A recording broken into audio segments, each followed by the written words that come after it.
So I'm going to get and open the meeting. And we have Mike Summers and guests, I think, that come up and speak. You guys come up to the microphone. They're from the New Hampshire Lodging Association and here to talk about the rooms and meals and what's going on in the state for hospitality. So thanks, Mike. Good morning, Mr. Chairman, members of the committee. For the record, my name is Mike Summers, President and CEO of the New Hampshire Lodging and Restaurant Association. With me today, I have a guest, Tom Boucher. He's the CEO of and owner of Great New Hampshire Restaurants. What I think I'm going to do is kind of do a quick opening statement. I'm going to turn it over to Tom to talk about his business and kind of what he's seeing for restaurants, et cetera, and some comments, and then I'll kind of wrap it up a little bit at the end. But, you know, to give some perspective of who we are, and our place in the industry, I guess. We're a statewide trade association. We have about 1,300 industry members from all corners of the state in all categories. And our industry, fiscal year 2022, generated something like $306 million in rooms and meals tax to the state, which is incredibly important. And we employed roughly 74,000 people across the state. So with that, that's kind of who we are. We certainly appreciate the opportunity to talk to you today a little bit about the industry. As I think most of you have heard, we survived a pandemic just barely. It was quite an experience, and one that I think that most folks in the industry will agree that we are still recovering from in a variety of ways. And I think to some degree our industries continue to change, and we're not thoroughly sure what this is how this is going to hash out at the end of it all.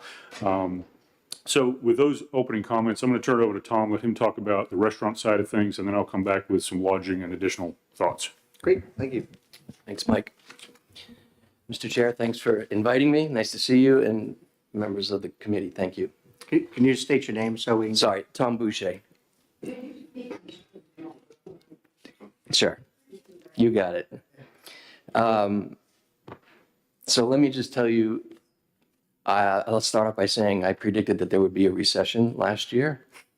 So that just kind of gives you a perspective of, you know, I read and listen to everything from way left networks to way right networks because I want to gather as much information as I can.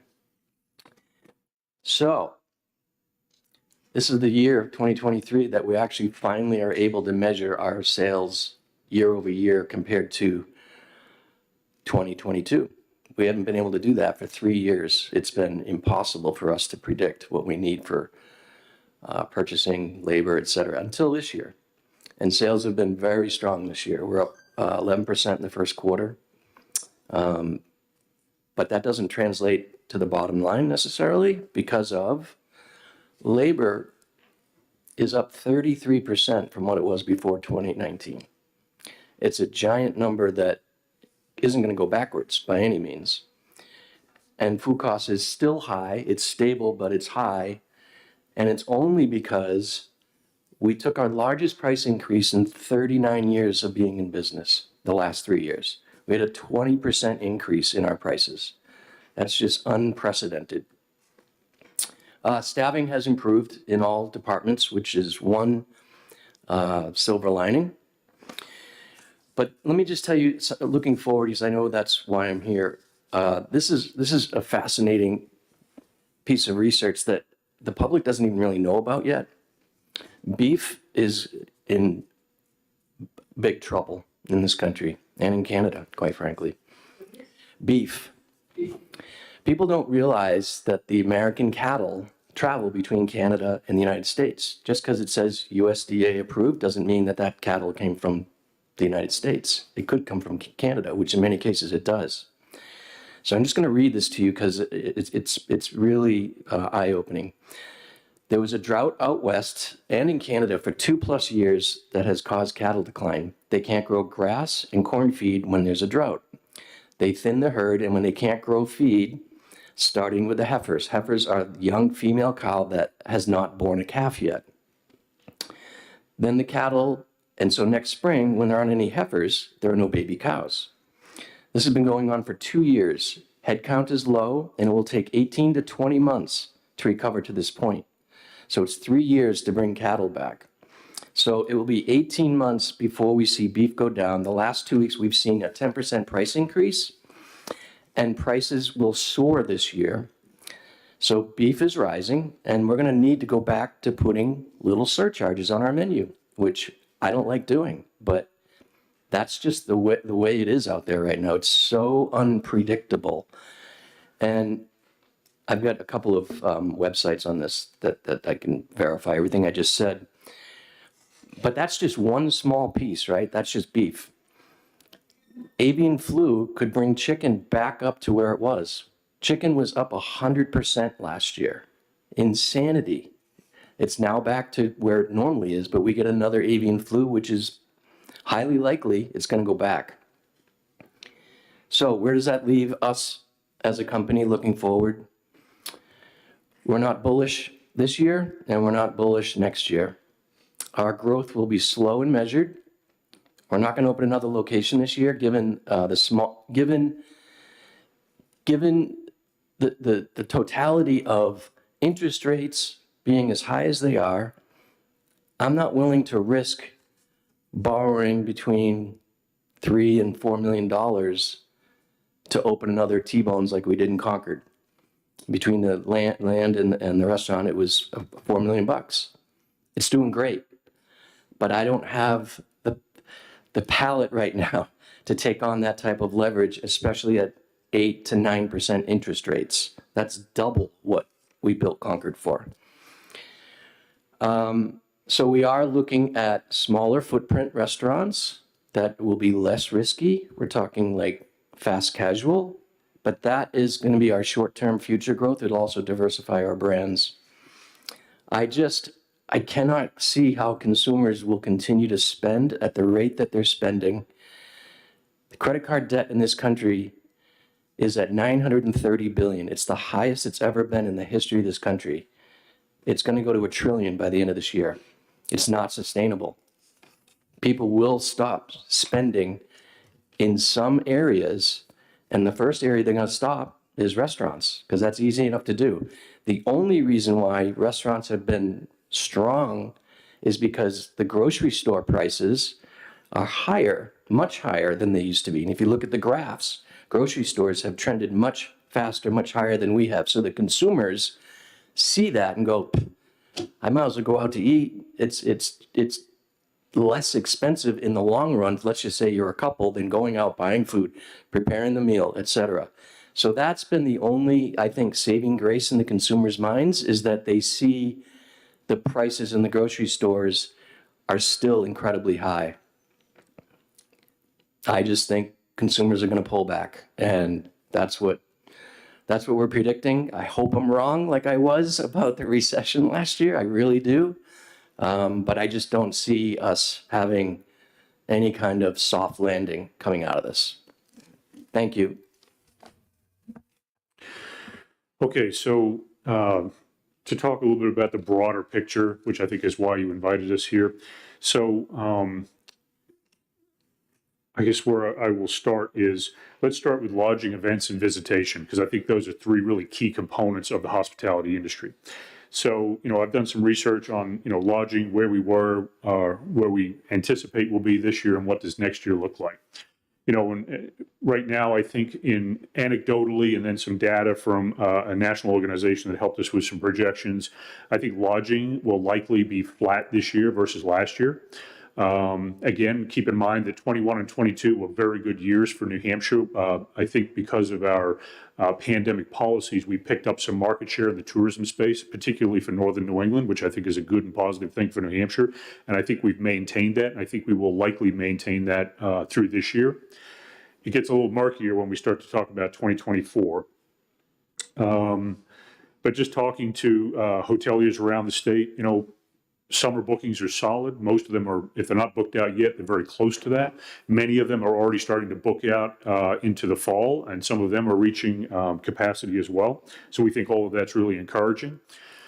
From the event side of things, which is also kind of a forgotten piece in our industry, but many times, but talking to a lot of function facilities, events are back in a pretty strong way. Their large events are happening, particularly in the leisure space. Weddings, there's a ton of weddings happening, and other leisure type activities.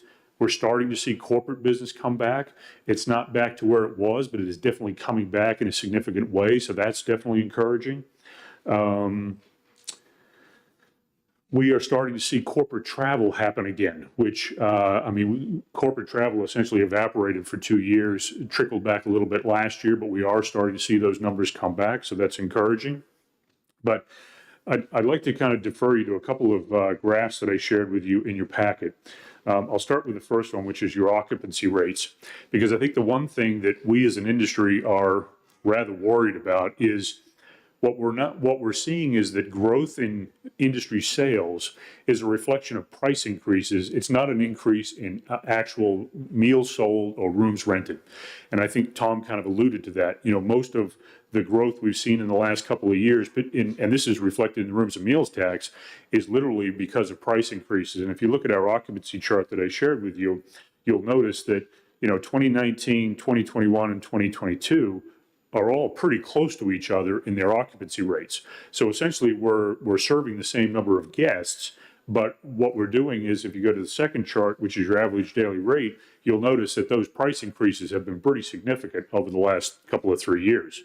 And we've seen, obviously, Tom mentioned his menu price increases, and we're seeing that menu price increases as a general rule across the country and particularly in the region are anywhere between 15 and 25%, depending on the business, the concept, and the costs. So those are some kind of concerning numbers for the industry. I think I would follow up on one of Tom's comments as well. I think one of the bright spots for the industry is I think we are back to about full employment of where we were prior to the pandemic, which is encouraging. But as you talk to businesses around the state in our industry, I think you'll probably hear the same thing that you heard from Tom. Things are better, but it's not great. I think everybody still has openings scattered across the system, and obviously, a few extra bodies makes a difference in the level of service you can provide and the quality of the product that you serve. So, those are obviously interesting. The labor costs, I think, across the country at this point are up something like 25%. So that's another significant issue for the industry. And I think I would just kind of wrap this together a little bit with a couple of thoughts that, hotel occupancy rates, we're just back to where we were. I think restaurants, when you talk to them, most of them, whilst their sales are great, if you really take a hard look at their numbers, legitimately, most of that growth is all sales, menu price increases. It's not necessarily more bodies and seats. It's legitimately just increases in sales. Meals and rentals tax, I put a graph in here to share with you. I kind of did, and again, this is not economics level math. This is Mike Summers level math, which is not the best. But I will share with you that, I try to do a rough approximation of where I would think where 2022 and 2023 numbers would be if we were still taxing at the 9% level, which we're at 8.5% now. And you will see that, in many months, including July, August, September, 2022, we really did not even hit the numbers, the equivalent numbers of what we did in 2019.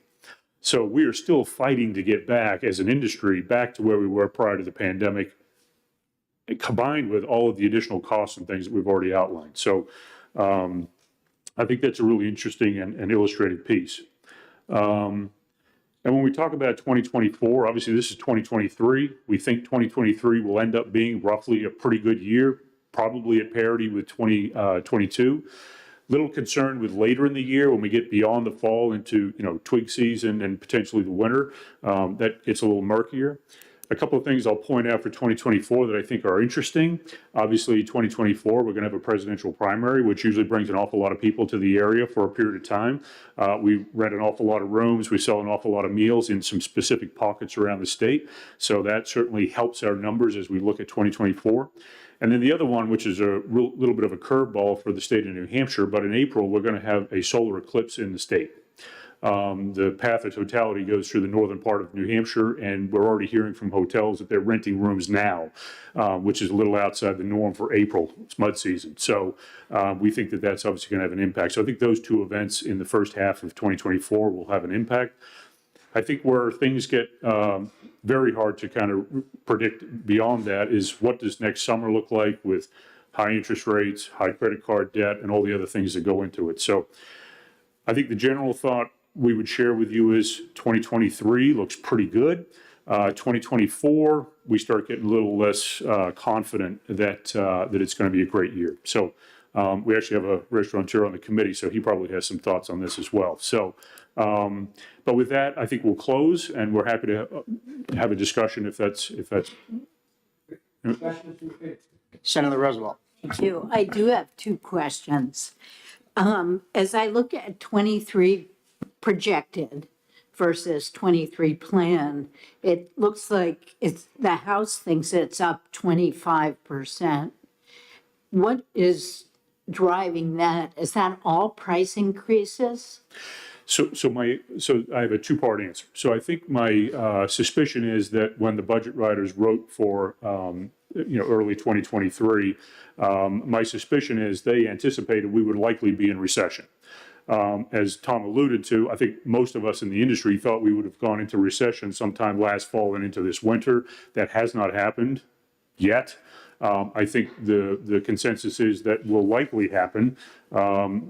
Timing is really going to be the big question mark there. And then really my second part of my response to your question is, yes, I think primarily the increasing or the growth that we've seen has been through price increases. And so I think the House in the last budget projected low, and I think that obviously that didn't come down as we would anticipate with a recession, but I think all of the growth we see primarily is through price increases. So combination of Yes. poor projecting on our parts and price increases. Well, projections, I mean, very smart people make great projections, but at the end of the day, it's a best guess, right? Yeah. It's an educated guess. And so, early last year, we were looking at, jacking up interest rates. The year before, we were already looking at inflationary pressures. So I think a lot of people just made assumptions that things were going to happen. So to project 2 years out is still a bit of a divining effort. So we'll just, leave it at that.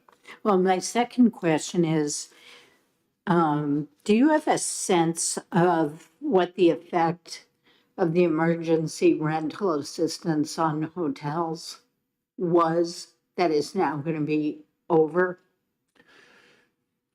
I don't have a good sense of it, but I will share with you that I did not get a lot of reports of folks that had guests in their establishments that were taking advantage of it. I think it was used to a degree, but I think it was very geographic located. So I think it was used somewhat in Manchester, somewhat in Nashua, but outside of that, I don't really think it had a lot of traction, to be perfectly honest.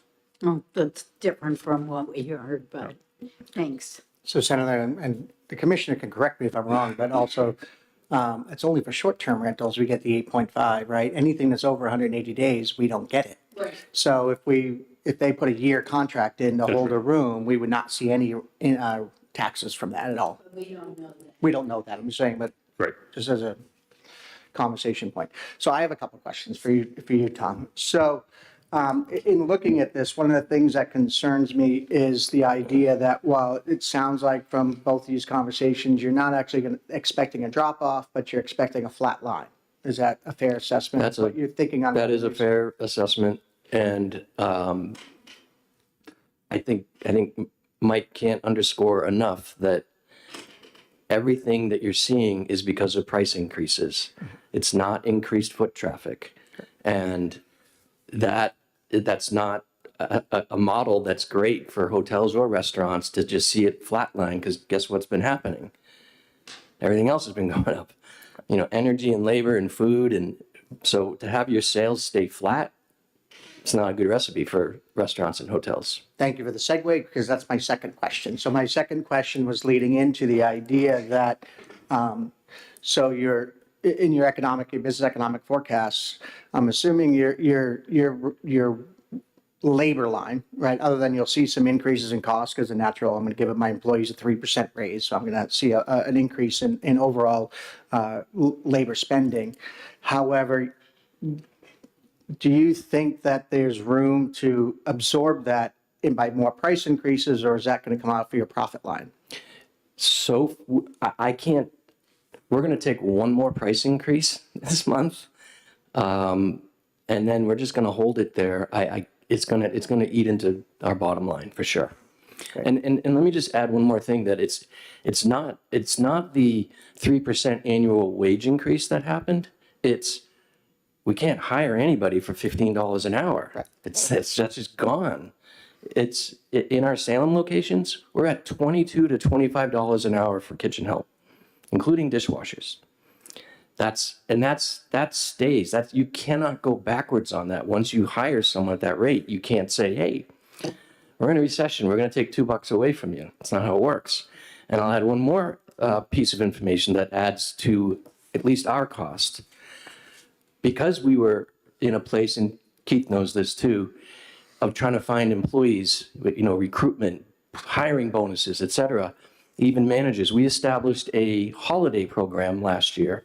So all of our managers get 7 paid holidays. We're closed 7 days.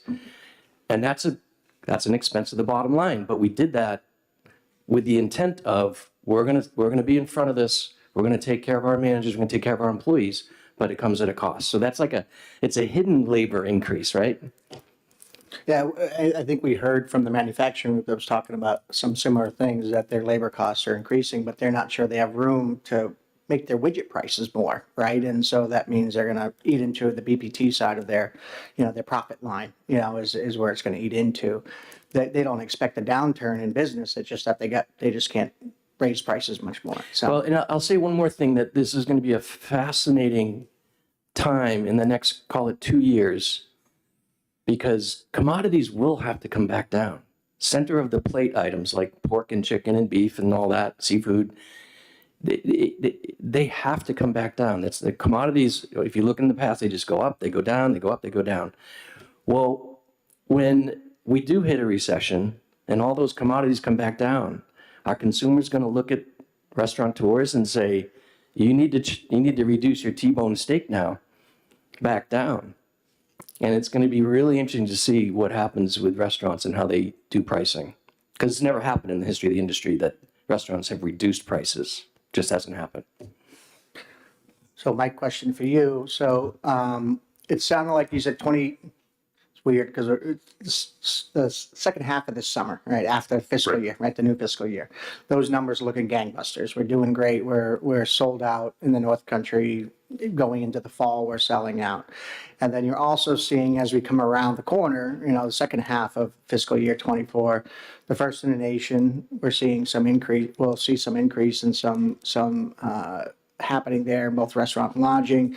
And then we have this oddity of the eclipse happening in April, which is going to, again, probably spike up some possible, we're already seeing some reservations happening that aren't normal for mud season.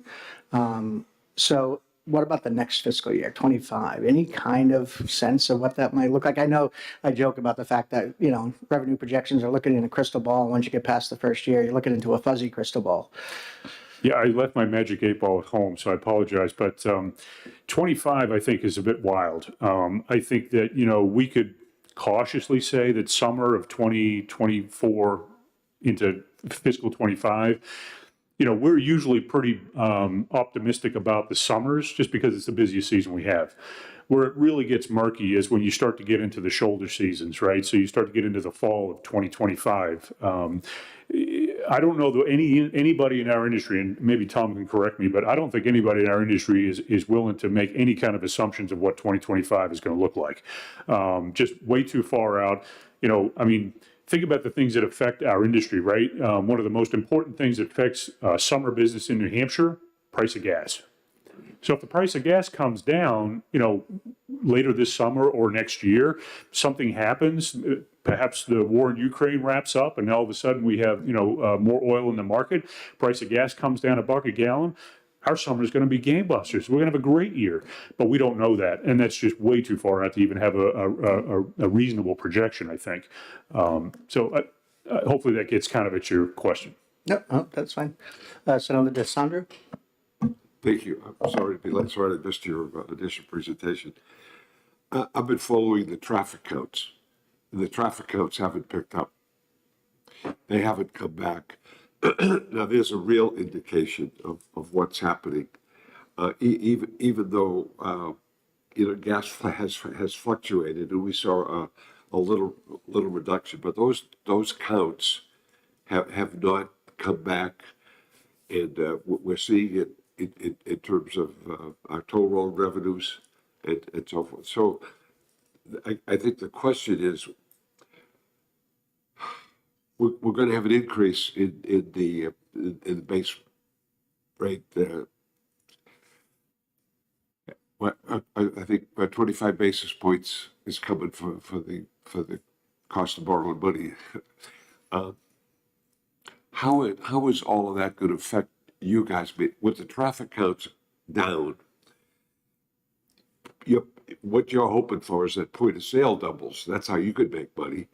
But I've been out at a couple of restaurants, and I've seen what the prices are like, and they've had a significant increase. So with the traffic counts down, what's your point of sale now in terms of your average price, and how is that going to affect you as you move forward? So a couple quick comments, and I'll let Tom respond as well. But it's a good point with the traffic. I watched those very closely myself. And if you recall last year when the price of gas hit, $5 a gallon or close to it, we saw traffic counts drop off. Like it was a significant number for the 3 or 4 months where we were in that price range. When gas dropped down again or has eased some, those numbers have come back. And I would say we're not up, but we're not terribly down either. I think we're kind of flat. And I think one of the things in our presentation we shared was that, we look at occupancy rates.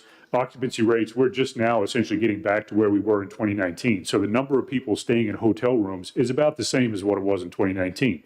So all the growth in rooms and meals tax, all the growth in incomes for across the system has really just been in price increases. The cost of a room, the cost of a meal, to your point about the increase in the prices of meals. So that's our concern as an industry. As interest rates continue to climb, credit card debt, we mentioned, is up. And most of us, when we go out to eat, we use a credit card. So we suspect that at some point we're going to reach that price point where the consumer is going to start to pull back from that discretionary spending, and that affects our industry directly. I don't know if you wanted to respond.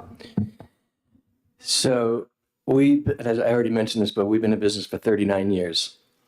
I literally check our sales at every location every single day. It's like one of my morning things. I just look and see. And I was sharing this with Mike. At our Copper Door concepts, I've seen just a little bit pullback in the last month, just a tad, and that's our higher priced concept. So to me, that's the beginning of people starting to pull back a little bit. That's just an anecdotal statement, but I've been doing this for a long time, and I see our sales. Let me just say one more thing. Going back years, it was, I don't want to say it was easy, but we would look back and go, okay, what did we do last year for sales? This is what we think we're going to do this year for sales. We're going to have a 2.5% price increase, maybe 3%, maybe 1%. Those days are gone. They've been gone for 4 years now. And it was just like clockwork. And now it's so unpredictable. Just one last for the DQ in Manchester led the nation in gross sales. Yes. Okay. You know what their number one sale product is? The $7 hamburger. I was going to say cheeseburger. Fries, yeah. And dessert. $7. The lines are around the block. And that's right in my district, right in my neighborhood. It's unbelievable. Now, think of this. This little place led the nation in gross sales. And what's his name? Owns the DQ franchise. Buffett, right? What's his name? From Nebraska. He owns the deal. But that's something I focus in on, because there's where that deal is going in terms of drawing people. It's amazing. It's every restaurant has a formula for how much revenue do you want to do to create the bottom line that you're looking for. Sure. Well, so their model is we just want to get as many people in there as we can, and so they've got a point where their profit goes like this because of the traffic that they're doing. And for us, that sweet spot is we got to do $4 million in revenue.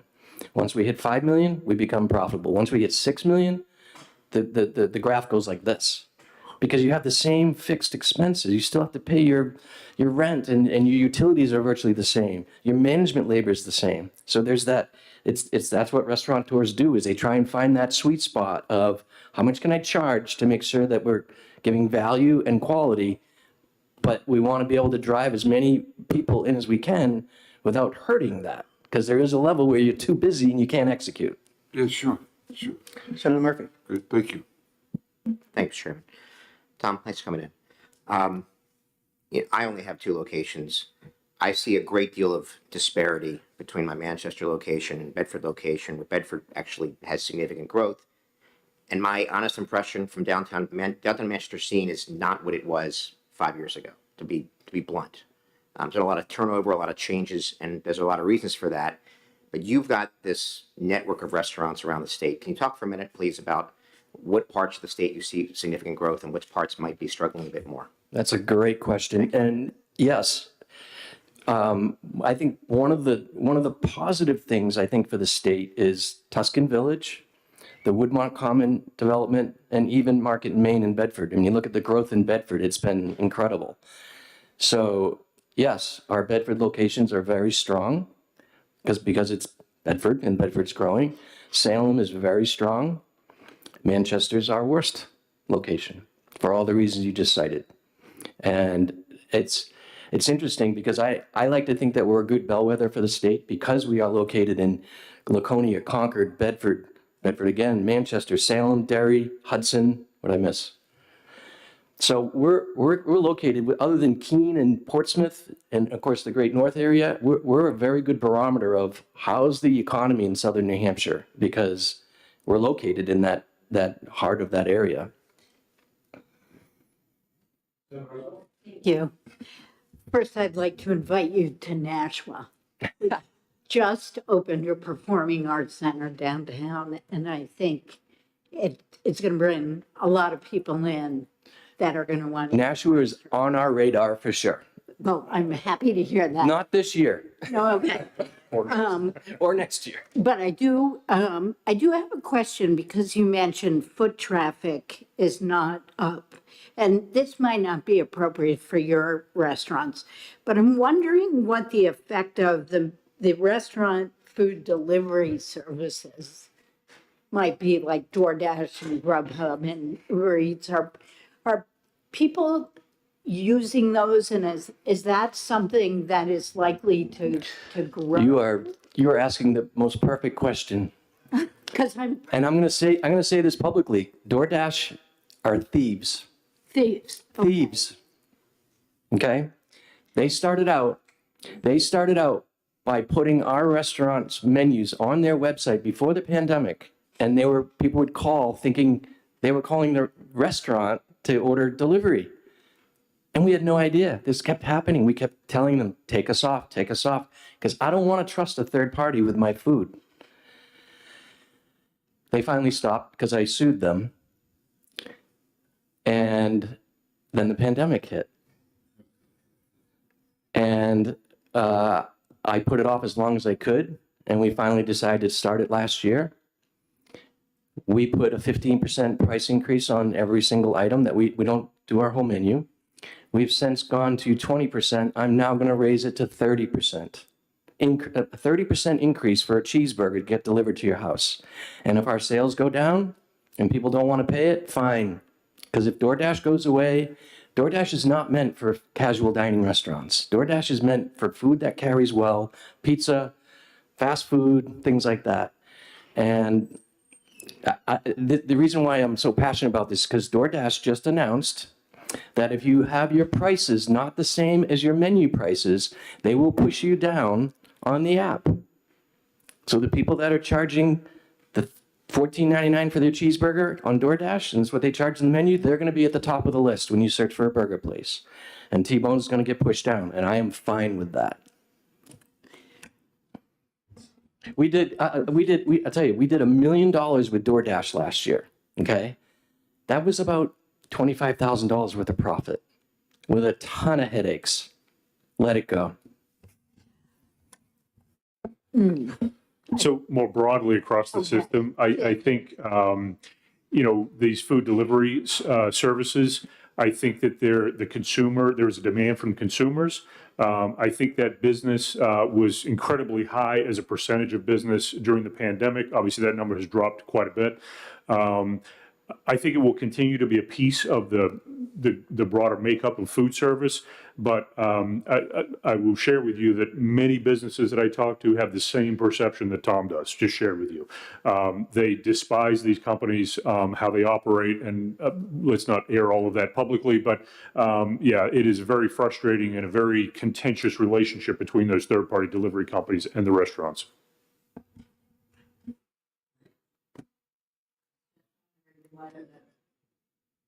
Contribution to the rooms and meals tax might be. Right. Well, sorry.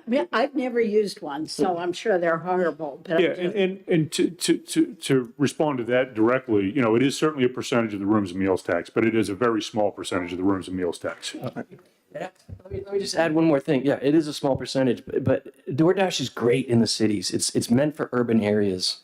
But I live in Bedford, New Hampshire, almost the Amherst line, and I ordered Ben & Jerry's as a test in downtown Manchester. It was $25 to get a pint delivered to my house. Yeah. It's and this, again, this is anecdotal, but I would bet more than half of our DoorDash orders are just people that normally would do takeout and they just don't feel like getting in their car. And if DoorDash goes away, they're going to get in their car because they love T-bones, and that's okay. Great. So the one other thing I just wanted to touch on, you talked about energy prices and its impact, whether it's in the lodging industry with, gas prices going down or and that's a significant cost item for you guys. Is that how that? Yeah, natural gas is, obviously a big driver. We heat the restaurants with it, we use it for equipment, et cetera. Electric, also huge because of air conditioning. Fortunately for us, and this is true for the last 3 years, the hardest thing for any business, I don't care if you're in the restaurant business or hotel, is uncertainty. And how uncertain have times been for the last 3 years? So I encouraged our buyer and our company. I said, I want to lock in gas, electric, as long as you can, even if you feel like it's a little high. Well, thank God we did. Because I wanted that certainty, knowing at least I know this is the top end of what we're going to pay for electric and gas for the next two and a half years. So we're locked in, and I'm good for that for now. But I feel badly for some of these smaller mom and pops that didn't lock in. They're getting hammered, absolutely hammered. Thanks. Yeah, and I will also say that in conversations I've had with businesses across the state, ultimately, if companies weren't in some sort of a locked-in scenario, almost all of them are now. I mean, when it doubled the rate, what was it, 10 cents to 22 cents or something, everyone panicked. So there's an awful lot of people that have signed on for 2, 3, 4-year contracts just trying to ride to the other side of wherever this might end. So. Great. Anything else? Well, thank you very much. And Mike, I think I've said it before, but thank you for your work on the reopening task force with me. That was your help with the restaurant and lodging industry. It was a pleasure working with you, Senator, but I'll be honest with you, I'm trying to forget the whole experience. So. Thank you, guys. Thank you.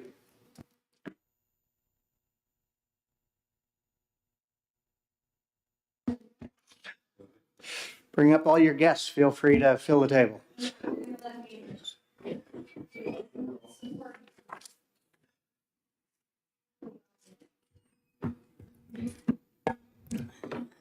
Good morning, Mr. Chair, members of the committee, Lindsay Stepp, Commissioner, New Hampshire Department of Revenue Administration, and we're going to talk about revenue estimates.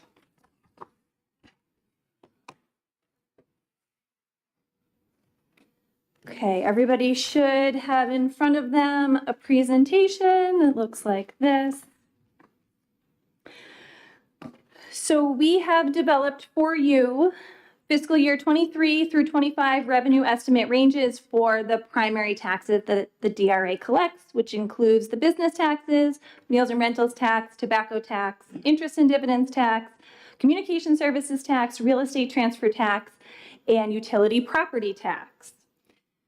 The estimates were calculated by adjusting fiscal year 23 revenue based on currently available data through April, and then expected monthly revenues for May and June. And then we provide growth ranges for fiscal years 24 and 25. So again, our goal is to develop a dollar base for fiscal year 23 and then growth ranges for 24 and 25.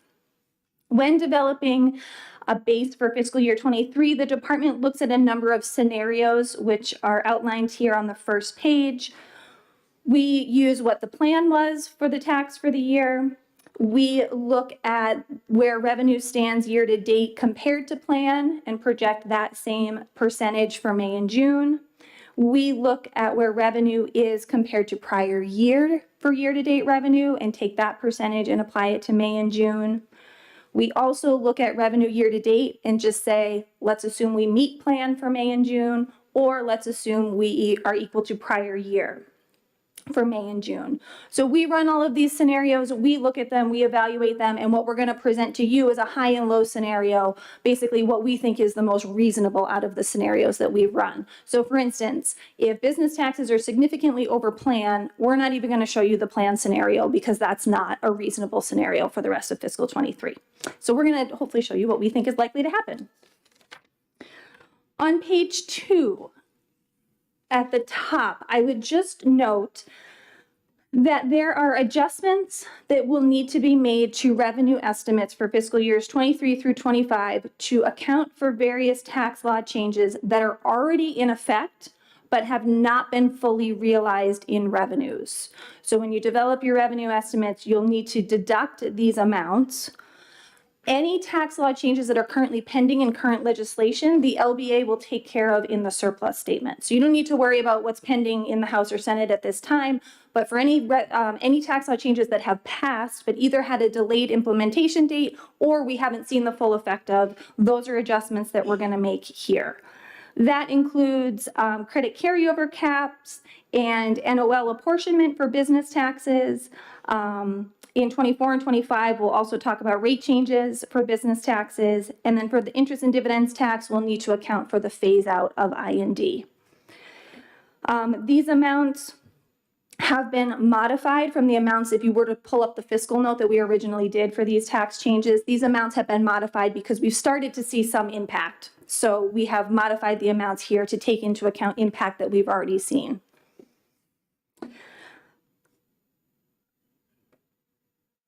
At the bottom of page 2, you will see our fiscal 23 revenue estimates.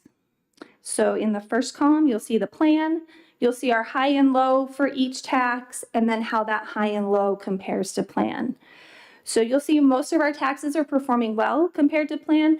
As Mike mentioned and Senator Rosenwald mentioned, when developing the fiscal year 23 plan, this time in 2021, there was a lot of uncertainty at the time. We provided cautious estimates. The House and Senate were also very cautious in their estimates, given that we felt like we were going to at least go into an economic slowdown or recession, which we haven't really seen. So you will see that we are significantly above plan for most taxes, the exception being the tobacco tax and the communication services tax. Moving on to page 3, business taxes. We typically estimate business taxes as a whole, and then we will split them. We'll work with the LBA to split them between the business profits tax and the business enterprise tax. Historically, the business profits tax is about 70%, and the business enterprise tax is about 30% of total business taxes. Fiscal year to date, we are 269.5 or 33.9% ahead of plan. Again, that plan was relatively conservative at the time. In fiscal year to date, we are 55.6 million or 5.5% ahead of prior year. Things to consider: the tax law changes, which you will see summarized in the chart below, and I will mention the impact of inflation, higher prices of product, impacting potential bottom line profits, and then also the potential for an economic slowdown. So for fiscal year 23, we have a range of 1.268 billion to 1.283 billion, When you remove the tax law changes that we have not yet seen hit our revenues of 17.1 million, that brings you to a net range of 1.251 billion to 1.266 billion for this year. The low range is our actual year-to-date revenue with prior year for the last 2 months of the year. Again, we are ahead of prior year by 5.5%, but this kind of assumes we see a little bit of a slowdown in our growth and that we equal prior year for May and June. And then our high assumes that we continue the sustained percentage ahead of plan that we're seeing year-to-date, which is that 33.9%. Looking at ranges for 24 and 25, we are looking at a slowing of the economy, but we don't see the growth at this point going negative. So we have a 0 to 2% growth for 24 and 25. So again, definitely a slowing, but we're not at this point predicting a turn going negative. Any questions on business taxes? I'll do each tax if I that's do have okay with one. you. So on page 3, you talk there's a negative 25 million in low range and high range for due to tax law changes. What changes that? That is going to be rate changes, reduction in the BET and BBT rates, the credit carryover cap. So we're currently limiting credit carryovers for businesses at 500% of their taxable liability. We have a number of businesses that have a credit carryover in excess of 500%. So that if businesses don't take that into account in their estimates, that will be seen as refunds. So that's the majority of the 25 million, excuse me. That's about 13.5 million that we're expecting for next year. Thank you.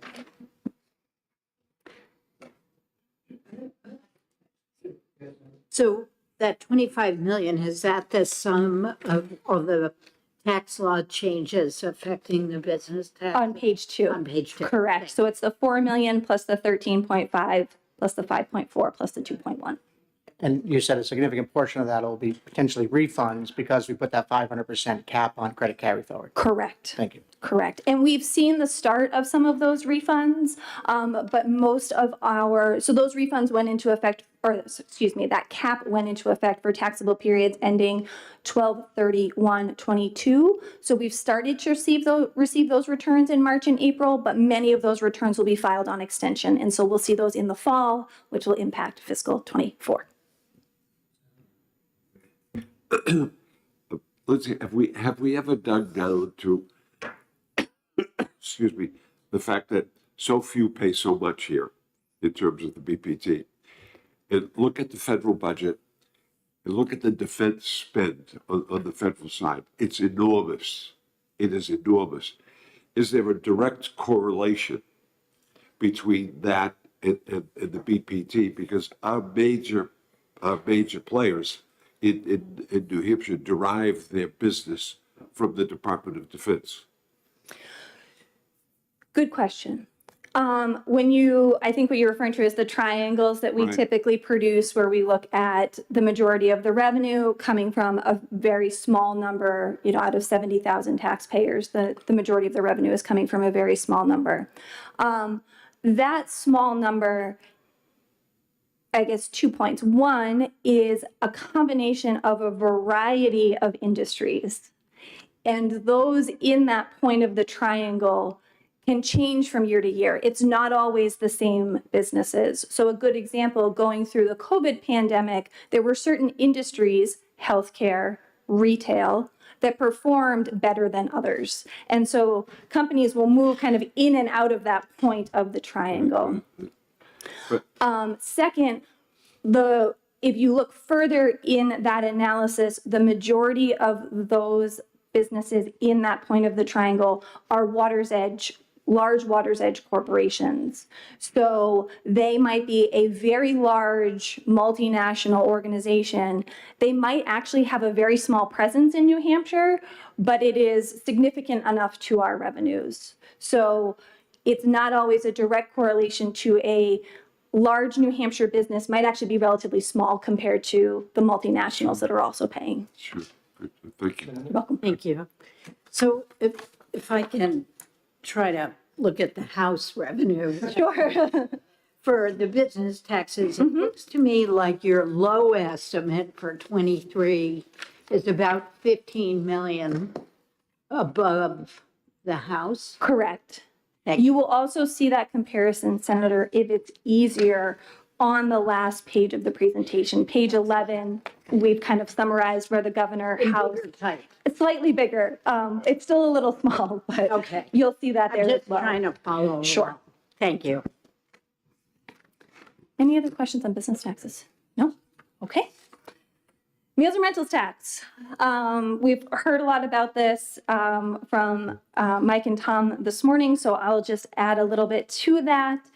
The historic breakdown of meals and rentals tax is about 80% meals, 17% rooms, and 2% to 3% motor vehicles. So the majority of the M&R revenue comes from meals. Fiscal year to date, we are 66.3 million or 32.5% ahead of plan. And we are 12.6 or 4.9% ahead of prior year.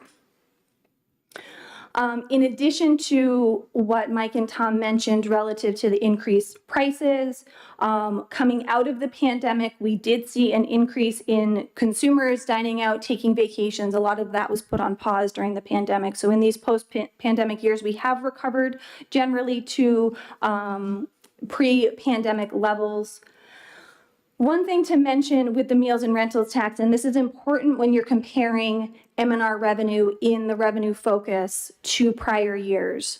Starting in fiscal year 22, there is a transfer to the municipal revenue fund out of M&R. So if you look at M&R revenue in the revenue focus for fiscal year 2019, 2020, 21, and then you look at 22, it will look like revenue went down. It didn't. It's just a portion of that revenue was transferred to this dedicated fund to go back to the cities and towns.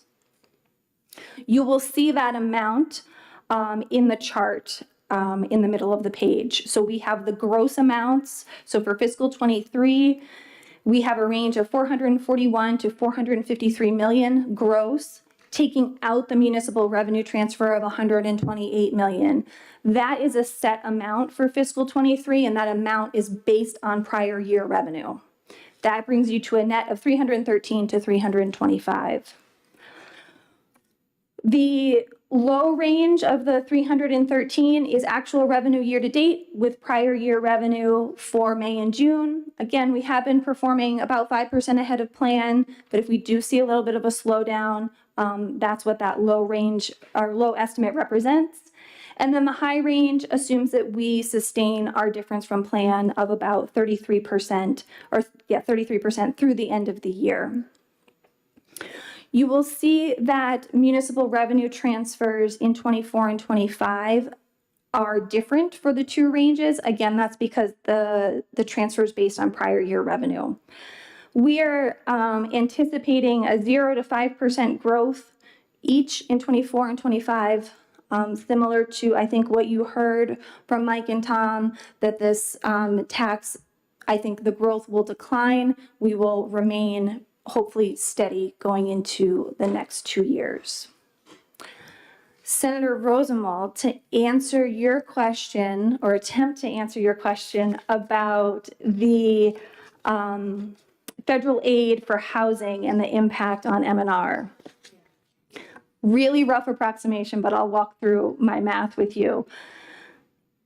There were 29,028 applications for housing assistance. My understanding is there were about 700 families that received hotel assistance. So that's about 2.5% of the total applications received emergency rental assistance in the form of paying for a hotel. If you apply that 2.5% to the roughly 300 million of total funds that went through this program, that would give you about 7.2 million in money that could have gone to hotels through this program. Just over 7 million. Applying the M&R rate of 8.5% would give you roughly 600,000 in M&R tax. As Senator Lang mentioned, that's assuming that all of those rentals were short-term, meaning less than 180 days. If any of those were contracts, as you mentioned, for a year, there'd be no M&R collected on that. So I think over the course of this program, we're looking at about $600,000 in potential M&R revenue, but it's probably less than that. Sorry, go ahead. Thank you. But that could have had an effect also on the BPT. Correct. Correct. To the extent that that increased the profits of the hotels for which the, Okay, but is it small? I think it's a relatively small percentage based on that back of the envelope math, based on Thanks. statistics I could find. I have a question on this line. I just want to make sure I'm clear. So your 23 DRA low and high for rooms and meals is 441 and 453, right? That's the gross number Gross. we're expecting to Correct. intake. When you're talking about a 0 to 5% increase in 24 and 25, are you using those numbers as your base? Great point. Yes. So you would apply that growth rate to those gross numbers because it's still revenue that we're collecting. We're just moving it out of the general fund. So yes, apply the growth to those gross numbers, the 441 to the 453. Correct. Thank you. You're welcome.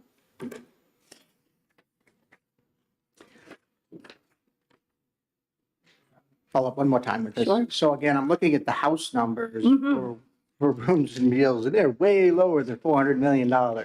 So I'm interested in your take on that and the conversation around that. So their numbers are going to be the net number after the transfer.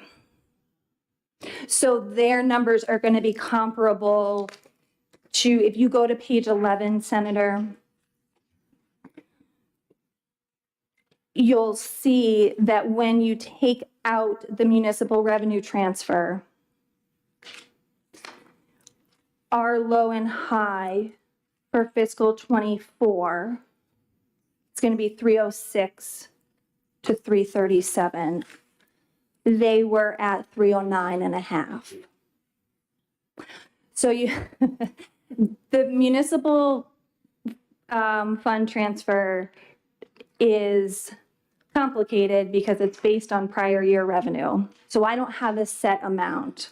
So I got to take your gross, apply the rate, and then use the prior year number to determine how much I'm going to net out to get to the net number. When we have a range, we have two municipal revenue transfer numbers. So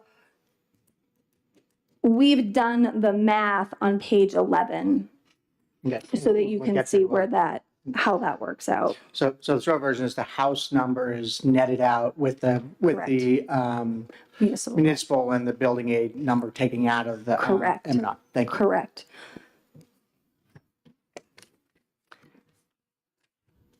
Senator, if I might, we'll do the same thing when you guys do your estimates too. So the estimates that get rolled into House Bill 1 will have removed that transfer. So you'd be comparing apples to apples when looking at the house. Okay, any other questions on M&R? Okay, tobacco tax on page 5.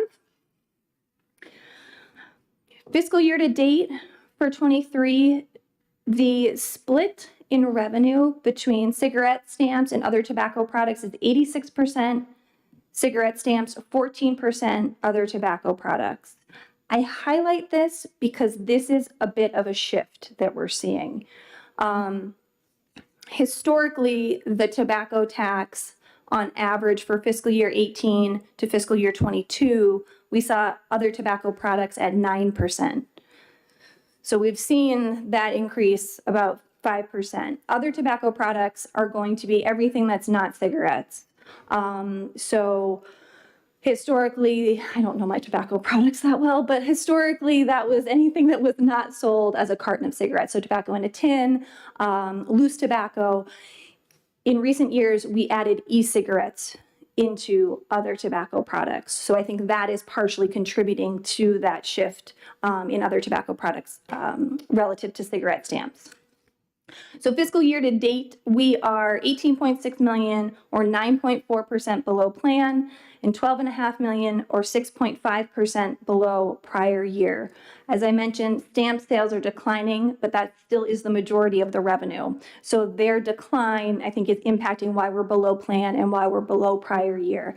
Either people are smoking less or they're shifting to, say, e-cigarettes, which are not taxed at the same rate. They're taxed at a lower rate, so therefore the reduction in revenue.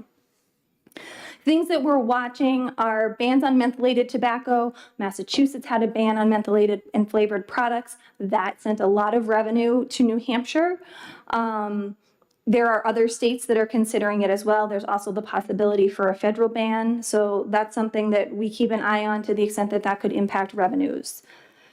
For fiscal year 23, we have a pretty tight range in terms of our estimate. 216.6 is the low, and that assumes that our current percent versus prior year maintains through May and June, and 219.2 for the high, which is our actual year-to-date revenue with prior year for May and June. I will say January, February, March tend to be lower months with tobacco sales. We definitely see maybe some impacts of New Year's resolutions happen at the beginning of the year. And as the warmer months come, we see more tourism. Tobacco tax does tend to go up in those months. For our ranges for 24 and 25, we have a -5% to 0 range for 24. That assumes historical year-over-year reductions in stamp sales due to cessation efforts, and then a little bit of an offset with the increase in other tobacco products. And then in 25, we have -3% to 0. -3% historically is the year-over-year average that we've seen in tobacco. Again, but historically it was primarily stamp sales, so that could be tempered a little bit by the increase in other tobacco products. Any tobacco tax questions? No? Good. It's amazing that your estimating is down and yet the tobacco settlement money is up. Right, It's a wild correlation. it is. So where are they selling all of the tobacco products?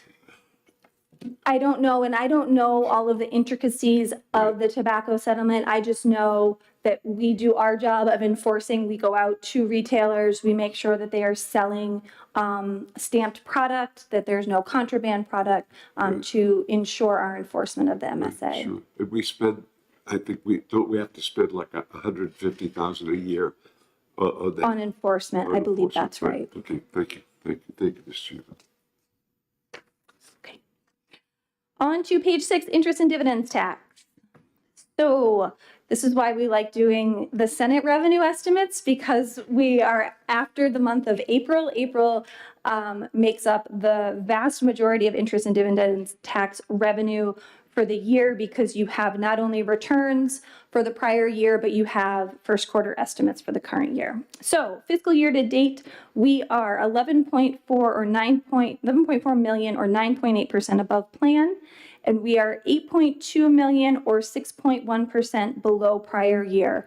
Some of that difference to prior year will be the rate reduction, because estimates that we receive in April reflect the 4% rate on IND, where prior year amounts would have been the 5% rate. So we have started to see the rate reduction. Things that we look at historically year over year, there are swings in IND. It is a little bit of a volatile tax. We watch stock market performance. Interest rates, obviously a topic of the times these days, but I will note, even though it is called the interest and dividends tax, interest income only makes up about 12% of the tax, but still significant and still something we watch with interest rates. Also, the distribution of business profits, as those are taxable under IND. So when businesses are performing well and distribute profits or dividends, that will impact the IND revenue that we receive. Our range for fiscal year 23, again, relatively tight, 145 million to 147.3. The 145 million assumes that we maintain our sustaining percent versus prior year, so that we do see a reduction in I&D revenue in May and June. May revenue is relatively small. June will be the next round of estimate payments, again at that 4% rate. And then the high assumes that we maintain our almost 10% ahead of plan. In terms of growth ranges for 24 and 25, we are looking at no to very little growth, 0 to 2% in each year. And you will see 22.2 million in 24 and 23.4 million in 25. Those will be reductions that you will apply to your estimates to account for the declining rate. Thank you.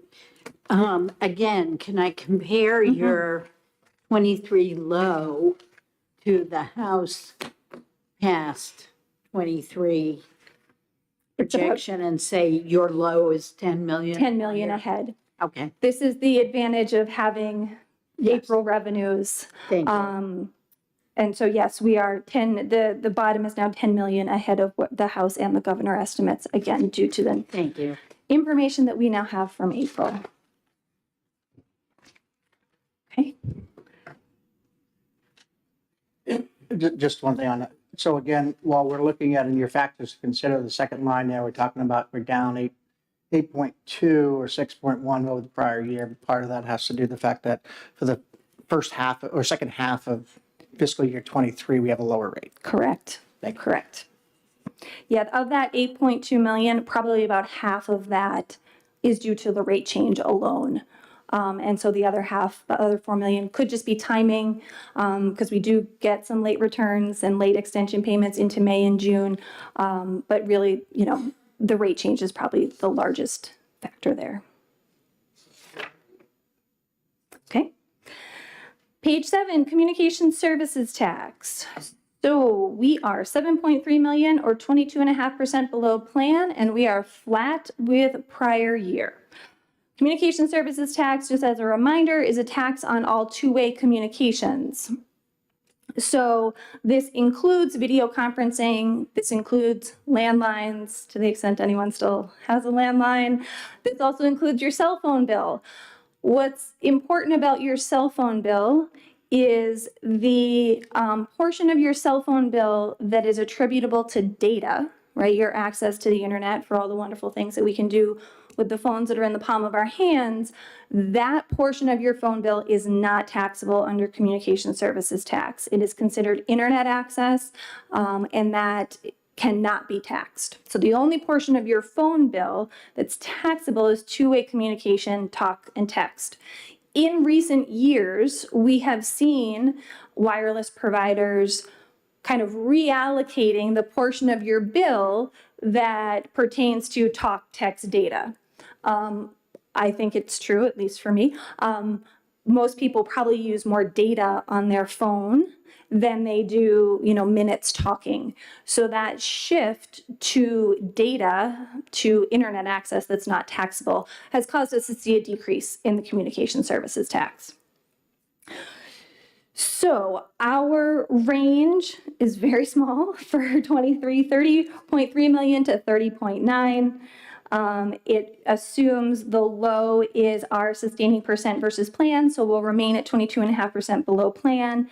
And our high assumes that we will be at prior year actuals for May and June.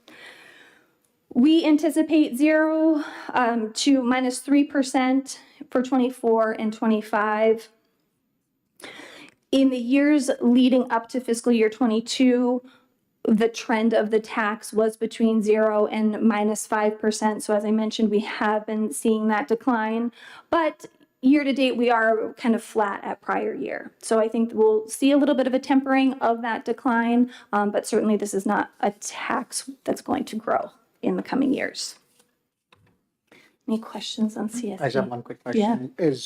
You talked about, so when I pick up the phone and I make a phone call, I'm using minutes, that's taxed. Or if I use my same phone to make a Zoom call, that's not taxed. Video conferencing would be taxable. How is that reportable from data? Well, it would be most likely on the provider that is using the video conferencing, your video conferencing provider. So to the extent that you pay for Zoom, that would be a taxable communication. But to the extent that you're using your data for two-way communication, that's something that we would look at under audit with these providers. So we would look at, do they have the information to know what you're doing with your data? If they don't, then the tax wouldn't be applied. Thank you. Okay, page 8, real estate transfer tax. So, fiscal year to date, we're 29.2 million or 19.1% ahead of plan. We did anticipate that the real estate market would cool in fiscal year 23, and we just haven't seen that cooling to the effect that plan anticipated. Fiscal year to date, though, we are 13.1 million or 6.7% below prior year. So while we're ahead of plan, we are below prior year. Amounts are net of a transfer to the Affordable Housing Fund, which is $5 million each year. Factors to consider, as we know, mortgage interest rates have increased. Medium sales prices remain high. However, the volume of transactions has decreased. So we are seeing an inventory shortage and a low affordability factor. Homes are quite expensive, and many folks are finding them hard to afford. It is likely that we saw the real estate market peak in early fiscal 23. So hence why we're now seeing that year to date, we are below prior year. So our range for fiscal 23 is from 211.1 million to 217.4. The low of 211 is actual revenue with plan revenue for the last 2 months. We have been very close to plan in the last few months. So I think that that is a very reasonable estimate.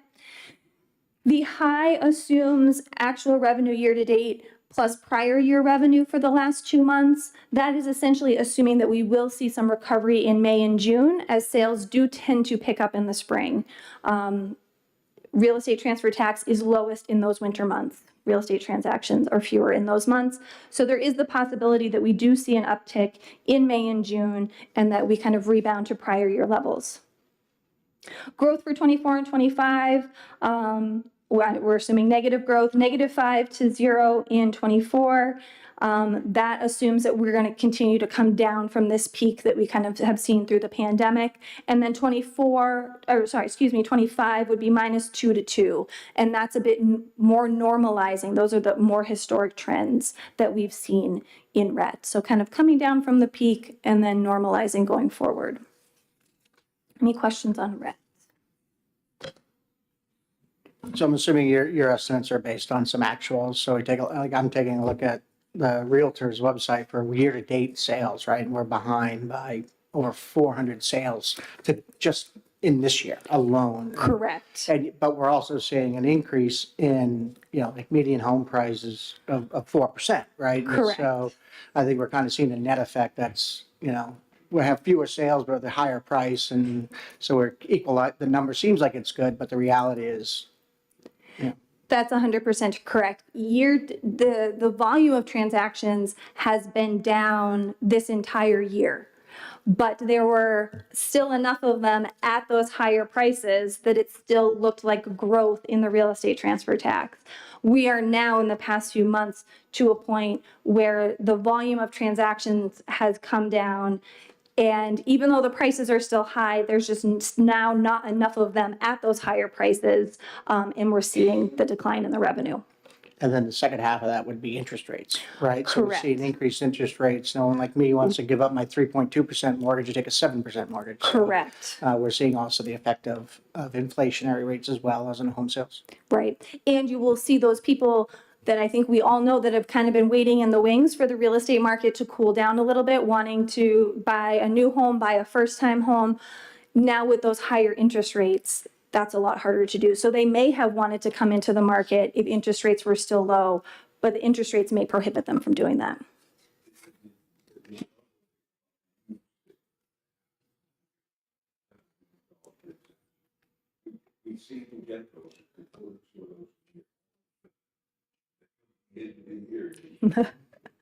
We do. And so we keep an eye on those large sales. I get a report every week of all of the real estate transactions in the state, and the top sales are noted. And so we do make note of those so that when we are projecting revenues, especially when we take the plan and divide it up by month, that we kind of pull those out and treat those as anomalies. Okay. All right. Page 9. Last tax, utility property tax. We are 400,000 or 1.3% ahead of plan, 1.7 million or 5.1% below prior year. Factors that impact the UPT include fluctuations in property values, new taxable properties that may be constructed, and then taxpayers that use credits that they may have on their accounts. Again, a tight range for 23, 40.6 million to 41.5. The low assumes that we meet plan. We are very close to plan at this point for the year. So the low assumes that we meet plan at the end of the year, and the high assumes that it's actual year-to-date revenue plus prior year. Growth range 0 to 3 for this tax in each year. This is a smaller tax. The 0 would mean that, taxable, the tax remains flat, that the values of the properties kind of stagnate a little bit. The 3% would be if there's new taxable property coming online, or if we do see some increase in some of the values. Any questions on UPT? No? Okay. Page 10, this is just a summary where in the first 2 columns, you will see our high and low range for each tax.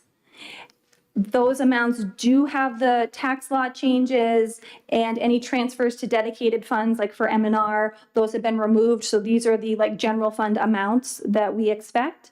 And then in 24 and 25, you'll see the range of the growth rates.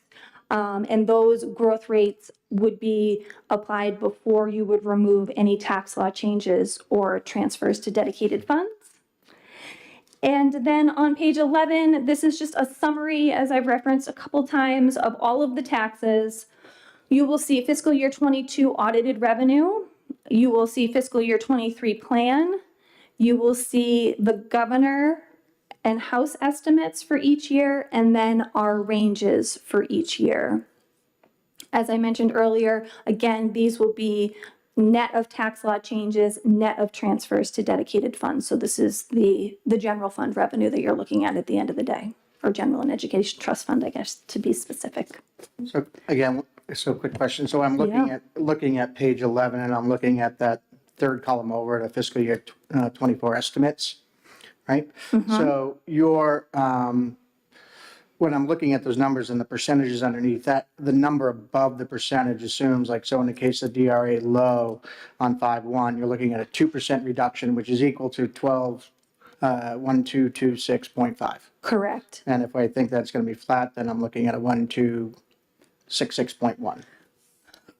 Well, For the high number, yes. at a 0. So the reason why those percentages, that -2 and that 0, does not equal the range that we gave you at the beginning, which was 0 to 2%, is because we've taken into account the tax law changes. So because of the changes to the tax law, even if you're flat, so if you think business tax revenues are going to be flat, you're actually going to end up at that 1,226.5 because the tax law changes that are going to impact 24 will actually result in a reduction, if that makes sense. Current law reduction. Correct. Right.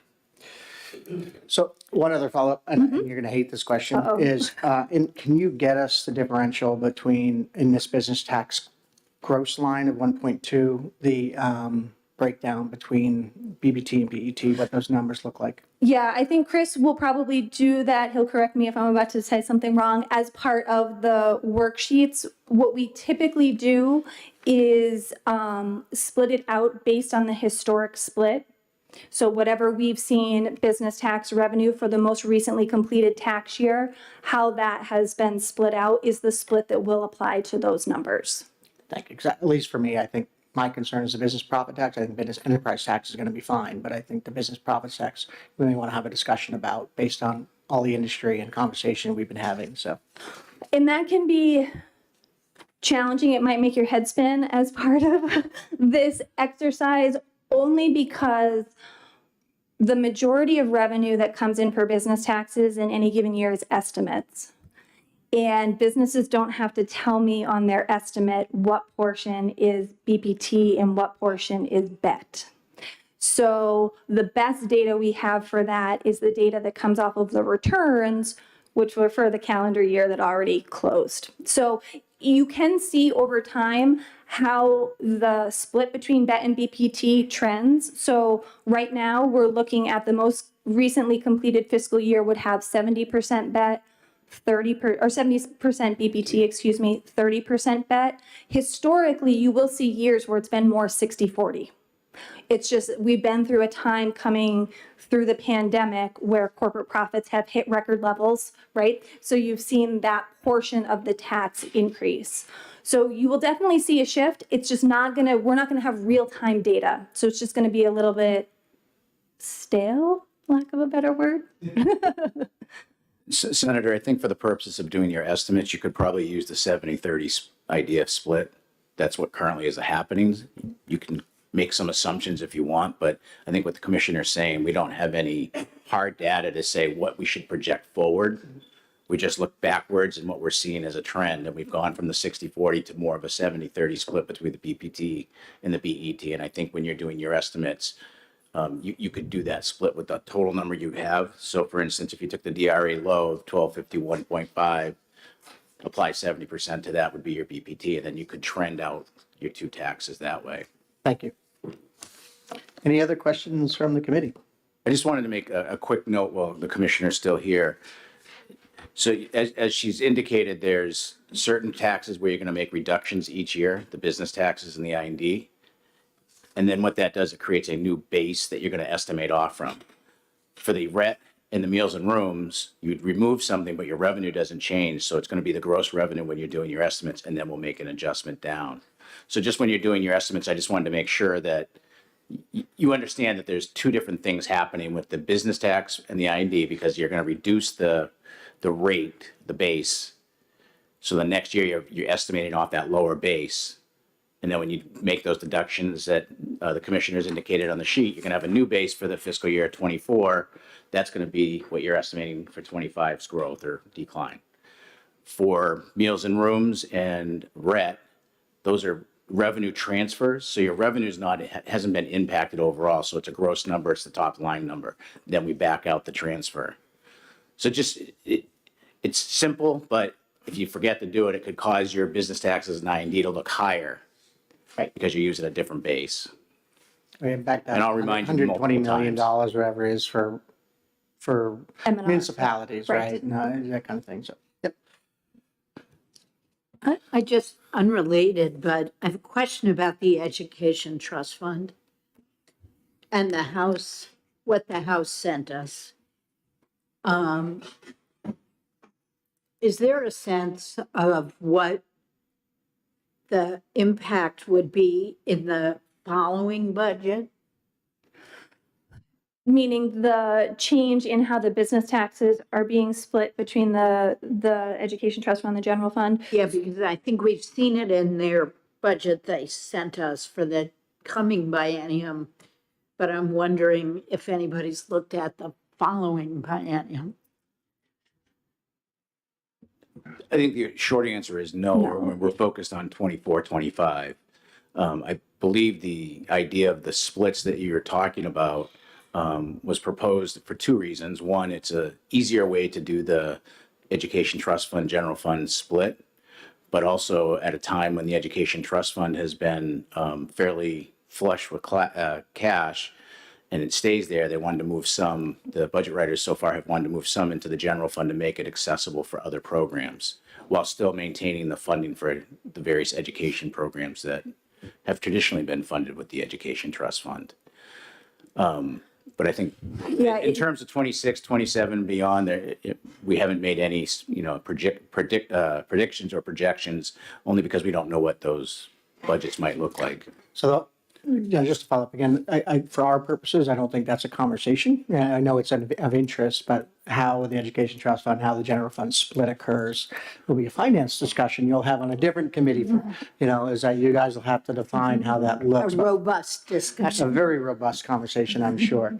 What you're going to do in this room, though, is you're going to use the current split methodology, which is Right. very I'm not gonna inaccurate talk and very about the problematic. 22.5%. Right, we're going to make the assumption current law is law, right? We haven't passed anything yet. So we're using current law language for what the split will look like coming out of our revenues. But Chris, when I think it was 98, 99, when BPT and BET allocation to the Education Trust because of the increase, how are we dealing with that based on what the House has done? So the change makes it a straight percentage versus Right. based on the rate. So So the current law, and which has been in place for a number of years, is that a piece of the rate is attributed to the Education Trust Fund in each of those taxes. So in essence, the House eliminated the deal. So what they did, what the House and the governor have proposed is instead of applying the split to a tax rate, Right. they said apply it to the total tax collected. Right. And Okay, so those arrangements are gone based on the action taken by the governor and the House in preparing the budget. Is that correct? the original concept, Yes, yes, right, okay. yes, but I think it still holds the Education Trust Fund and the general fund truer. I mean, it doesn't hurt them. The House took more money out because they had a bigger percentage in terms of what went to the general fund versus the Education Trust Fund. The governor had a surplus at the end of his plan in the Education Trust Fund. Right, so again, Senator, I think from my read of that and my conversations with Chris and the House is that instead of doing the weird where we do a certain percentage of one rate and a certain percentage of a different percentage of a different rate, they went to a straight 22.5% across the board from business taxes and said that's what moves over.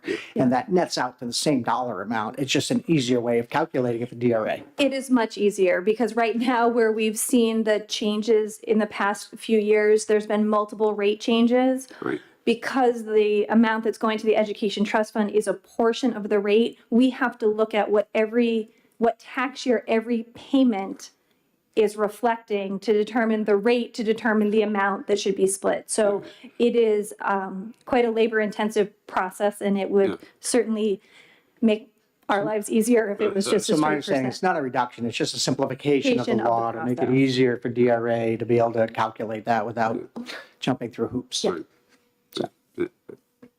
All right. Anything else for the commissioner?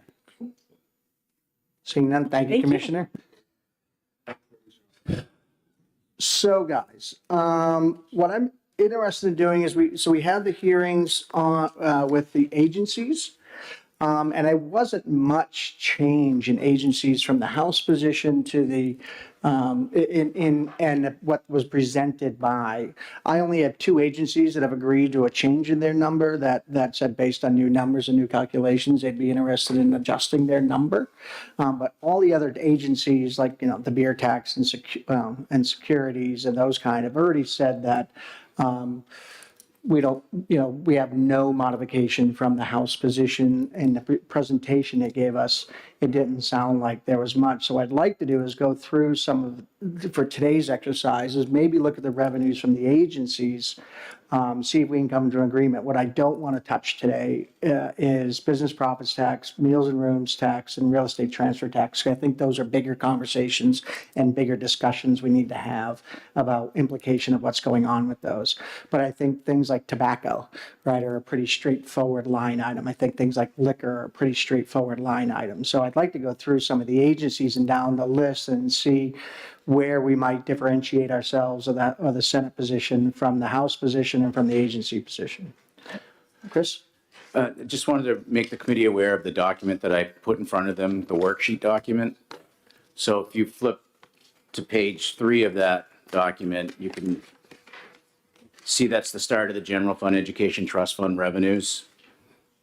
And if you just go to column D, that's your liquor transfer. And I'll just talk you through it real quick, but it applies for the other taxes as well.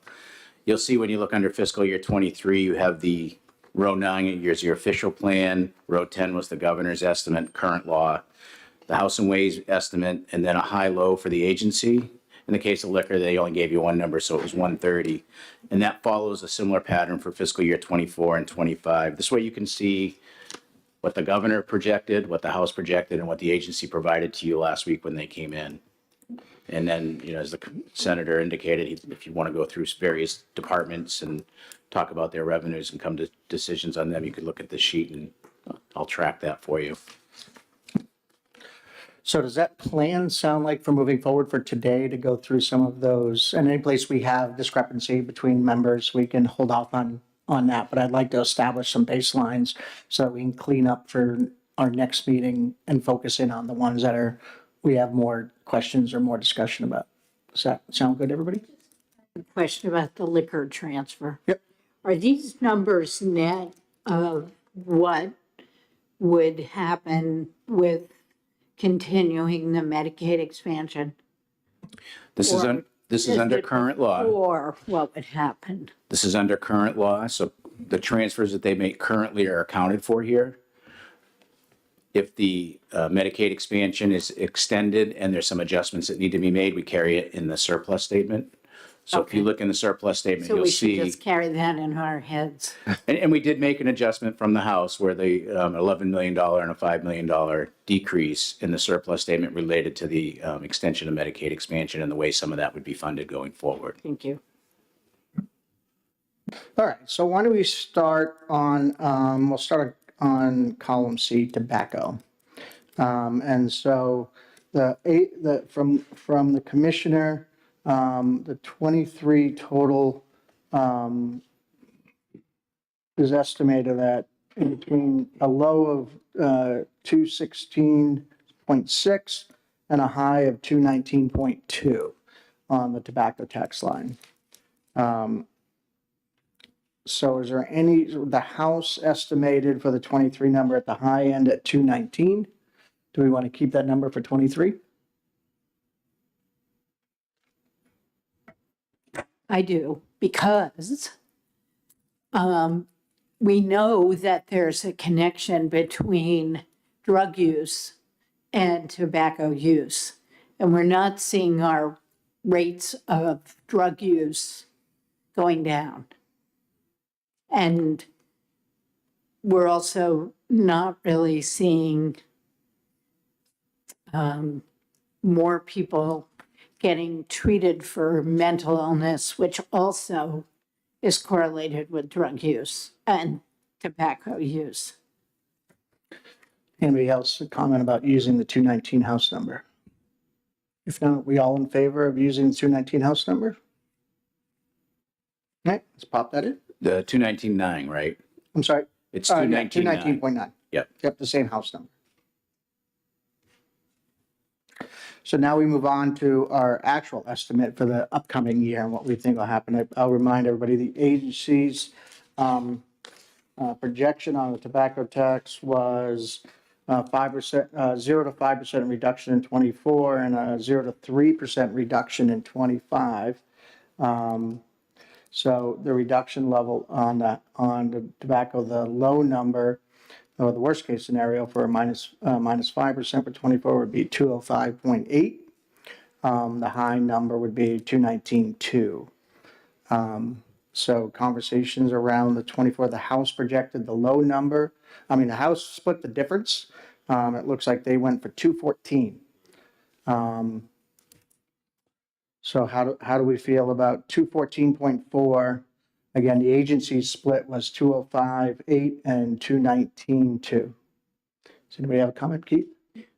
I would support the House position of 214.4. I think that we're going to continue to see decreased smoking rates.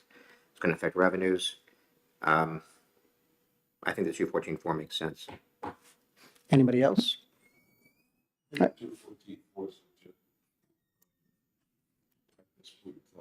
It looks like it assumes about a 3% reduction over the maximum of 5, and it took a little bit, a little more aggressive reduction than half. So I think it's a reasonable number myself. So we'll go with 214.4. And for 25, we have, again, the House used 211.4, which was, and the agency is predicting is 0 or minus 3%. Minus 3% is 199.6, whereas 0 would be, well, it'd actually be 214.4, but. Why would we be punishment in the vote? I'm going to 214. Reduced to 211. That's So I think, Commissioner, if maybe you can answer this question as we're talking, but I think the question is that if we assume that 214.4 is the new base for 24, we're talking about a reduction off of that base of another 0 to 3%. Is that correct? Correct. And it looks like the House kind of split the 0 to 3 at about 1.5. So I think that's how they got to the 211.4. So the House used 1.5 roughly, 1.5, again, split the difference between with the agency. So thoughts on using 211, which is a 1.5% reduction over the 24 number? too long.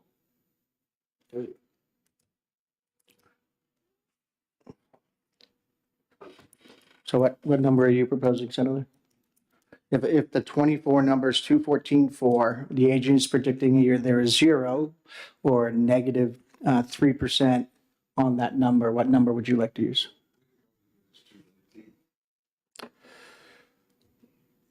So it looks like the governor's number came from, well, I won't speculate. I think the governor's number takes the 219 from 23 and he keeps it flat for 24 and 25. So he just carries the 219.9 straight through. I think you're looking at historical trends and we're seeing it, and the swap between, again, the cigarette, carton cigarette type stuff and vaping and those kind of e-cigarette type of product, and that's taxed at a lower rate At a than the different rate. e-cigarettes, which accounts for, again, just in the 1 year, we went a 5% swing Yes.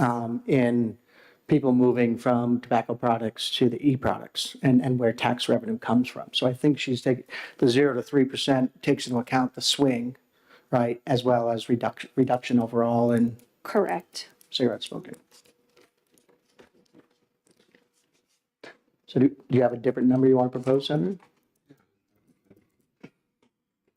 Say go to 213. It's a drop. Drop an eye.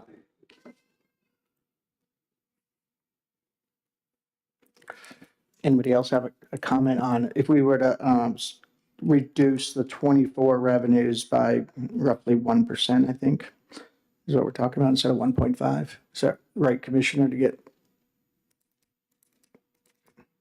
So if we do a 1% reduction, what would that be instead of a 1.5 for the House? So 214.4 and a 1% reduction would be 212.3. Would you take that number? So everybody okay with that number? 212.3? Commissioner, is that right? Correct. Everybody okay with that number? Any objection to 212.3? Okay, so we're all set with that number. And we got our first estimate done. Moving on to the next one. So let's move over to the liquor transfer tax. So on the liquor, we don't have an agency. Actually, is there, commissioners, let's take care of the ones with the commissioner. So maybe we'll do the I&D tax. We'll go over to that one and get her all taken care of so she can leave if she wants. So let's take a look at the interest and dividends tax line. So on the interest dividends and tax line, we have two factors I think the commission is accounting for. The first one is change in law, where we're doing a reduction. Again, we did our first reduction in January of this year, and then there'll be another reduction in January of next year. And so that's taken into account in her estimates for interest and dividends. So the 23 revised, which we can move up from the House, The House projected 135. The agency lows coming in at 145 for 23 and a high of 147.3. So do we want to, what number would we like to take for the 23 projection?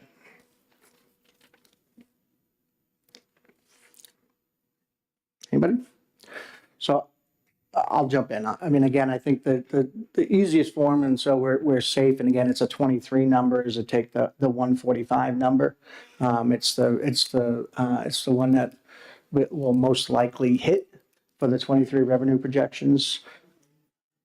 145, so a $10 million increase over. So if I'm looking at page 11, if anybody wants to follow along. So I'm looking at the agency's comparison revenues between the House and the Senate or House and projections. So again, and you're looking at that third column for 23 revised. Again, they originally presented to Ways and Means a 135 number. They're now upping that by $10 million to a 145. And then there's always a potential that if everything goes, swimmingly well, we could go up to 147. But I think a 145 number is a safe number to assume. Everybody on board with that? So for 23, we'll use the 145 number.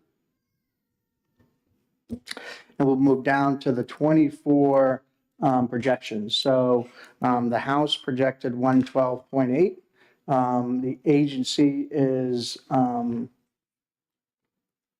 looking at a little bit different number in their projections because of the changes in last year's numbers. So we moved it up by $10 million. So originally the House had proposed a 112.8, but they're moving that number up by $10 million to 122.8.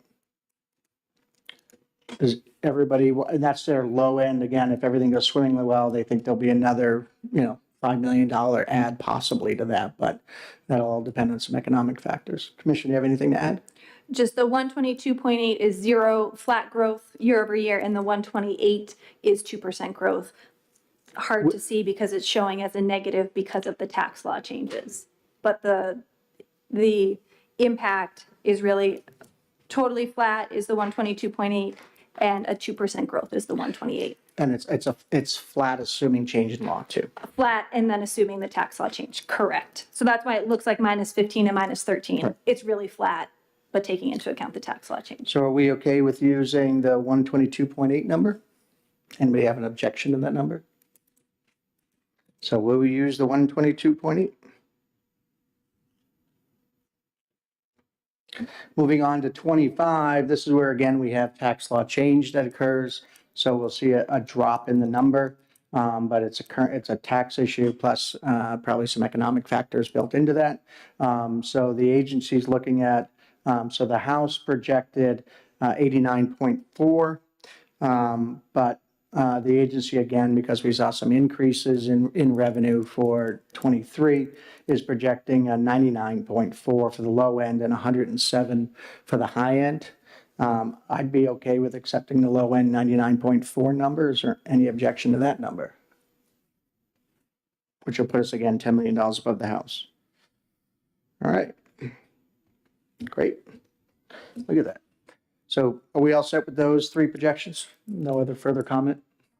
Great. Moving on. What else do you have here, Commissioner? We have, let's go to next page. What do we got? Court fines, fees, beer tax. The commissioner, if you want to do the communications tax, Was that on the first page? yeah, that's column G. Sorry. Thank you. So communications tax, again, here, we're looking at, we'll look at the 23 number. The commissioner is anticipating a slightly higher number than what was originally given to the House. 28.9 was given to, was the House Ways and Means data based on, and that was the governor's estimate. The agency, after looking at actuals, has increased the 23 number to 30.3 to 30.9. And again, I think I'd be looking at taking the lower of those two numbers at 30.3. If anybody has an objection to that for the 23 estimate. So we'll take the 30.3 number for the 23 number. For the 24 number, the commissioner's actually projecting a decline off of the 30.3, Commissioner, is that right? That's correct, that we continue to see a decline up to -3%, which would give you the 29.4 to flat at 30.9. Okay. And again, this number there's some assumptions in there about property values as well as, or asset values, I should say. Communication services tax. Oh, this is CSC, I'm sorry. You were thinking about I'm thinking UPT. UPT. Yeah. My apologies. All right. So, so again, the 30.3, their low numbers for 24 is 29.4 and 30.9 for their high number for 24 estimates. Anybody have any? I guess like questions, are you seeing more audits done on these communications companies to deal with this? So things like Zoom and Teams and all of those kind of things? We do actively audit this tax. And has been increasing the number of audits we're doing in order to calculate those tax, in this particular tax? I would say probably the number of audits is consistent, but maybe our focus might have shifted as we've seen more video conferencing and the change in the allocation of the wireless bills. But probably the same number occurring, but the focus of the audit may have shifted. So on this one, giving trends, I'd be interested in splitting the difference and just go to a straight $30 million.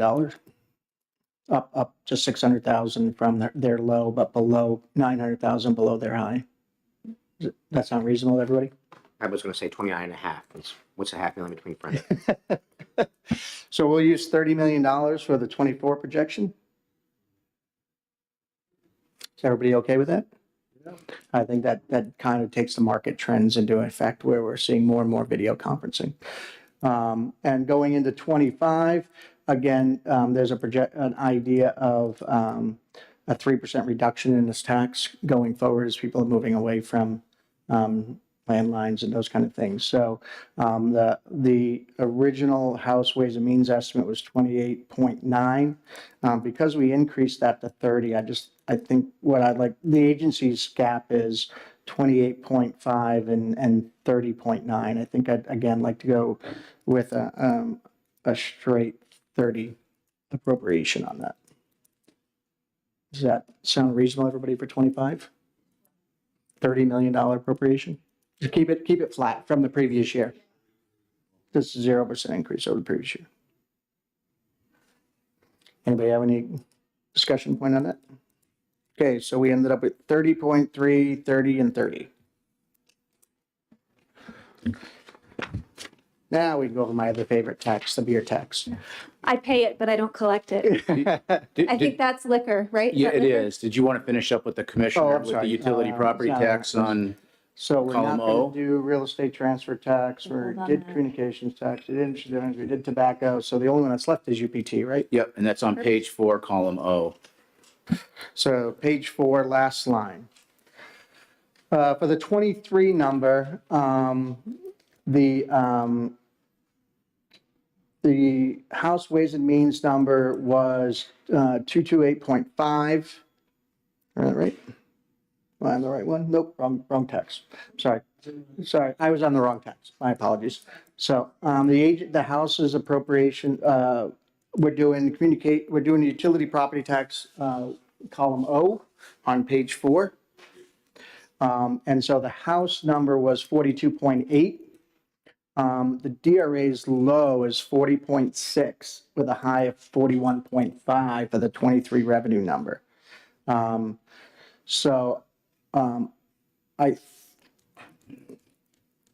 guess I'd split the difference and go to 41 and lower the House estimate by 1.9 on the UPT. Does anybody have a objection with that? I don't understand why we think those collections would go down. So we can talk to the commissioner? So the utility property tax is $6.60 per $1,000 of value, and we determine the value. And so the values of properties can change year to year, both up and down. It can depend on the assets of the property. It can depend on the profitability of the business. That's all kind of taken into account. We as of late, I feel like have seen a trend of decreasing values to some extent, and we haven't really seen increased taxable property. That may come in the future when you hear about these large solar farms, right, that are being contemplated in Kingston and also in Keene, I believe. That would be, taxable property potentially for the future. But right now, the past few years is that this tax has been tending down a little bit as property values that the DRA determines kind of normalize a little bit. And Commissioner, if I'm not mistaken, again, we value the assets on a given pole in this. And so as the value of those assets decline with age, the value of the tax goes down. So the same pole that might be taxed at $100 one year is only being taxed at $98 the second year because the asset value has been decreased. That's on that pole. Correct. So as the assets age, the value goes down. Why would that be the only kind of property value that's going down? I think it's a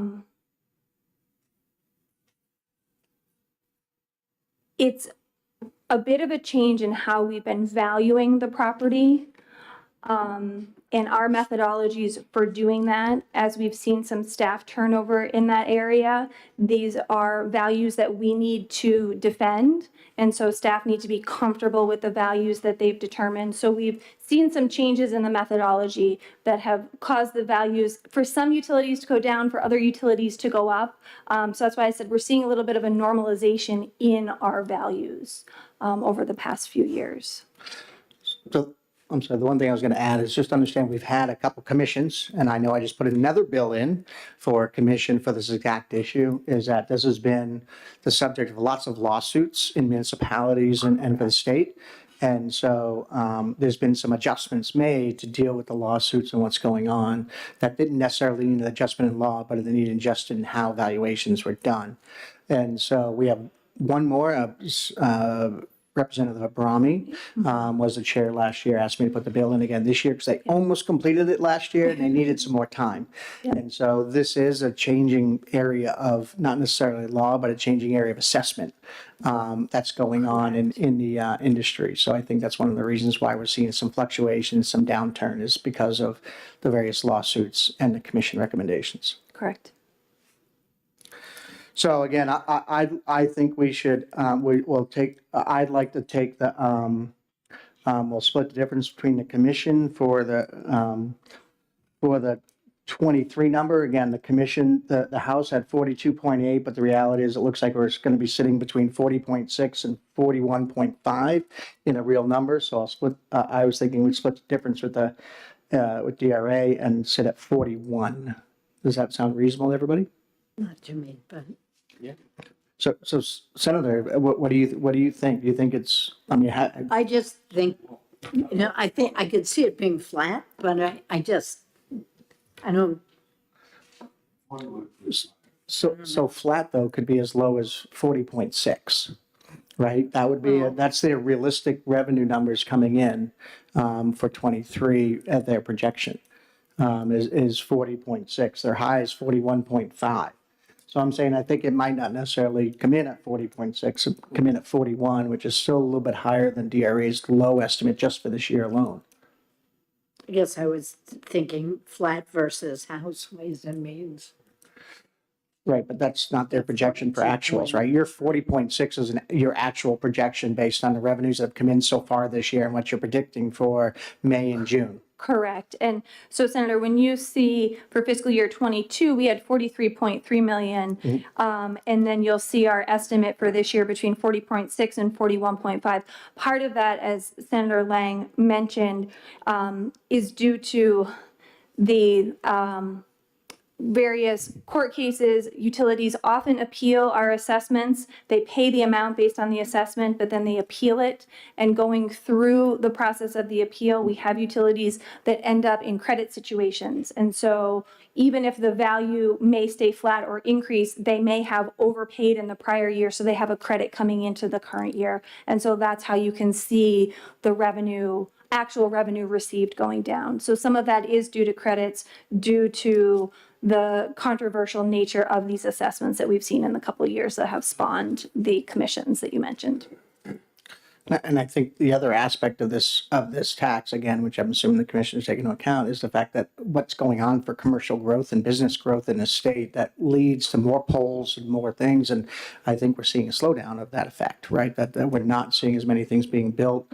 We heard from some builders talking about the fact that costs of everything are so high right now that they're holding off on building projects. And so what would be a natural growth as we see asset value drop, we'd see growth also occur within the number of polls we have across the state. But that's not happening either because the real estate market growth is not there. So 41 for 23. All right, let's move on to 24. So 24, the agency's numbers are, again, they have a 0 to 3% over actuals. If we assume a 0, we're going to be sticking at 41. If we assume the 3%, we're up to 43. Do we think in 24 that they'll see enough new growth in new, again, poles and substations and those kind of things that are charged this? That'll be offsetting to the asset value reduction. So we have 41 as a new base. What do we think will happen? Anybody comment?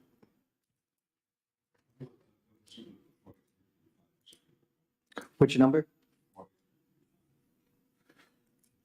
Do you want to take the house number and assume a 3? I don't know what that rate increase is, but you want to take 43.5?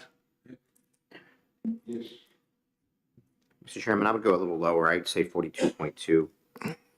That would be 3% over the 41 we just approved for 2023. So your number is 42.5? 42. I said 42.2, but 42. in deference to my Manchester colleague, I would go with 42 and a half. I maybe we'll split the baby. Senator Minnis, any comments? Okay, so, I think 3% off of where we are in 24 makes sense. okay, So splitting the baby, sure. got comments? So the Senator Murphy and Senator Innes feel that we're looking at a growth of 41, the base that we've established, and that's gone in, and they're looking at 42.5 we've agreed to. Does that number seem reasonable, Senator? Down from the House? Knowing that we have 23 down from the House. And just to be clear, I just want to specify that I'm just taking 3%, which DRA has indicated is the high range of their increase. Is what? So the high range of their increase. Like their best case scenario is 3%.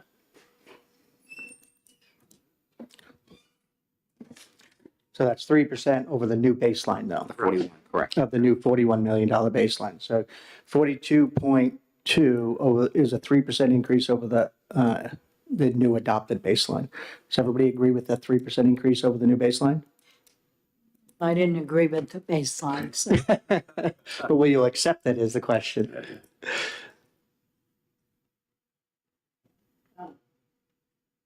I would prefer the number I suggested. I just don't know how we I get don't there. know how we get there. Knowing that the actuals are going to be in around, again, 23 actuals around 41. So even if you assume a 3%, that their range of 0 to 3%, we want to take the high end. Based on actuals, the new number would be 42.5. Now we're saying that we think it's going to be closer to a 4% increase over 23, which is outside the range of DRA.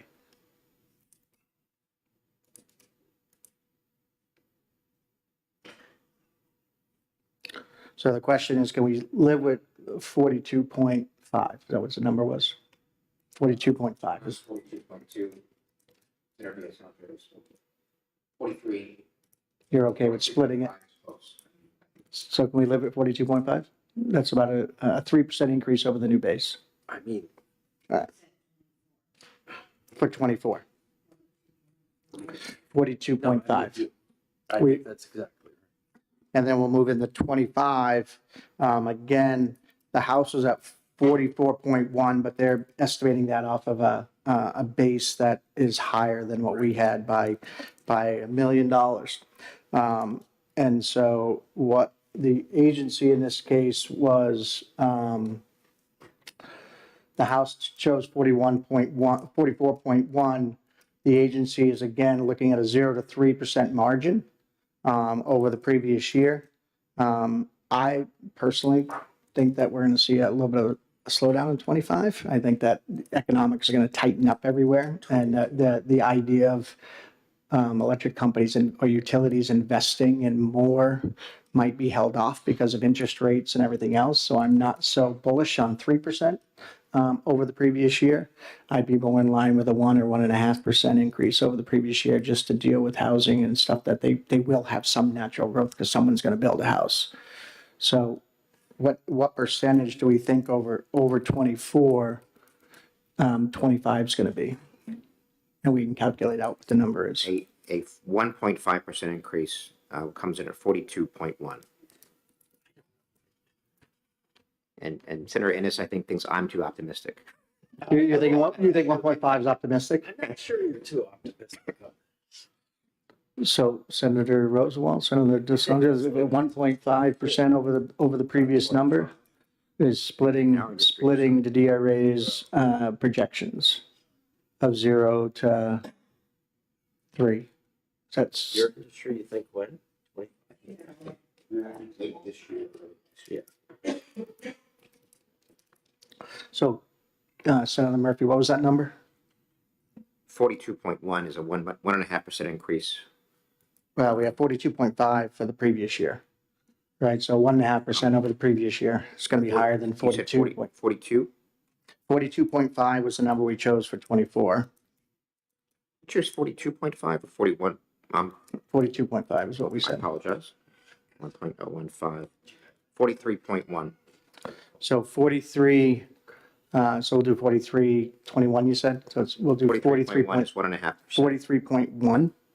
And Senator D'Alessandro, what was his number?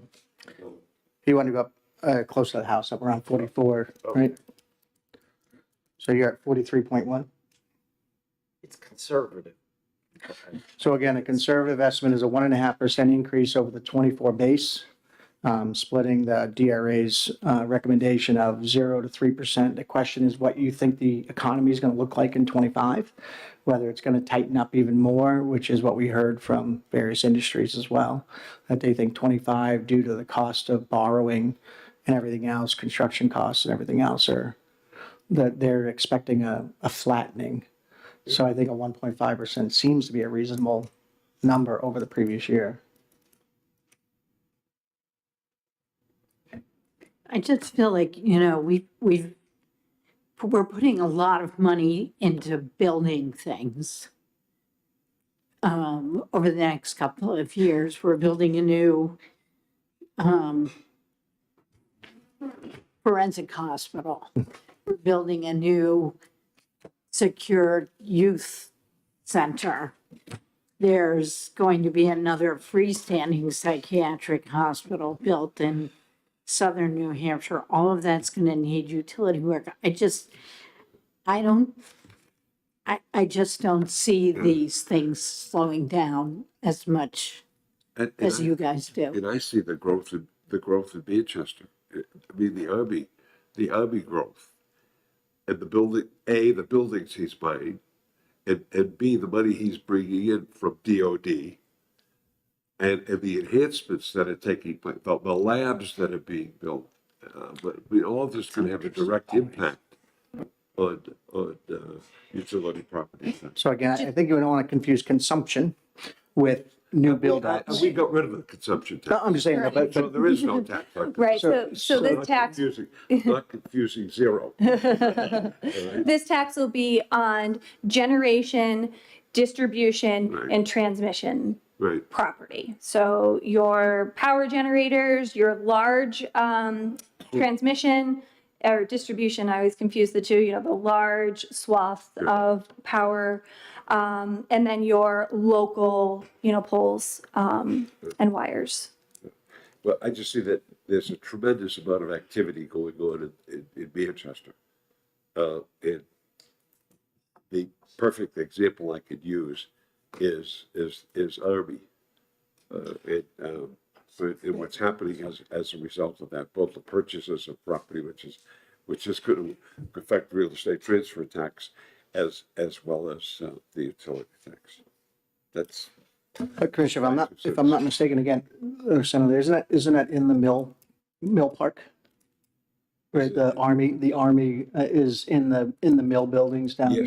yes. And so they already have electric service to them, and while there might be a small, They're buying buildings and expanding buildings. A lot of those buildings were empty and he's filling them. They did the swap with the university for a piece of property. They enhanced the other piece of property, which was the old Pandora building. There's been numerous enhancements in that building, plus the new restaurant that taking place that he put on the first floor.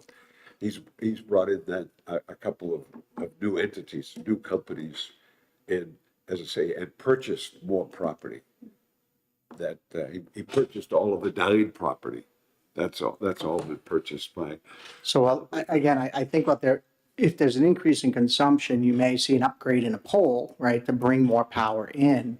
But that's only going to be an incremental increase over the existing costs. And that's why we're thinking a 1.5% increase over that. Is that, again, if I go from a single phase power to 3-phase power because I have a higher need of electricity consumption, the tax implication of that is the implication of that pole, of changing the asset on that pole, but the pole's already being taxed. So it's only the incremental difference, which is, I think, what we're saying is that we think there'll be some growth still happening. I just don't think it's not a new tax. It's only an incremental increase in existing tax.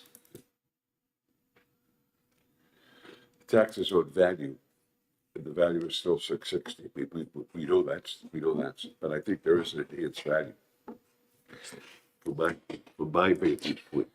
So why don't we hold off on the utility property tax? We have a little bit more discussion. It sounds like we're going to have to get everybody where we want to be. And again, maybe Commissioner, if you come across any new data that you can send to the committee for our next meeting, then that might clarify this issue.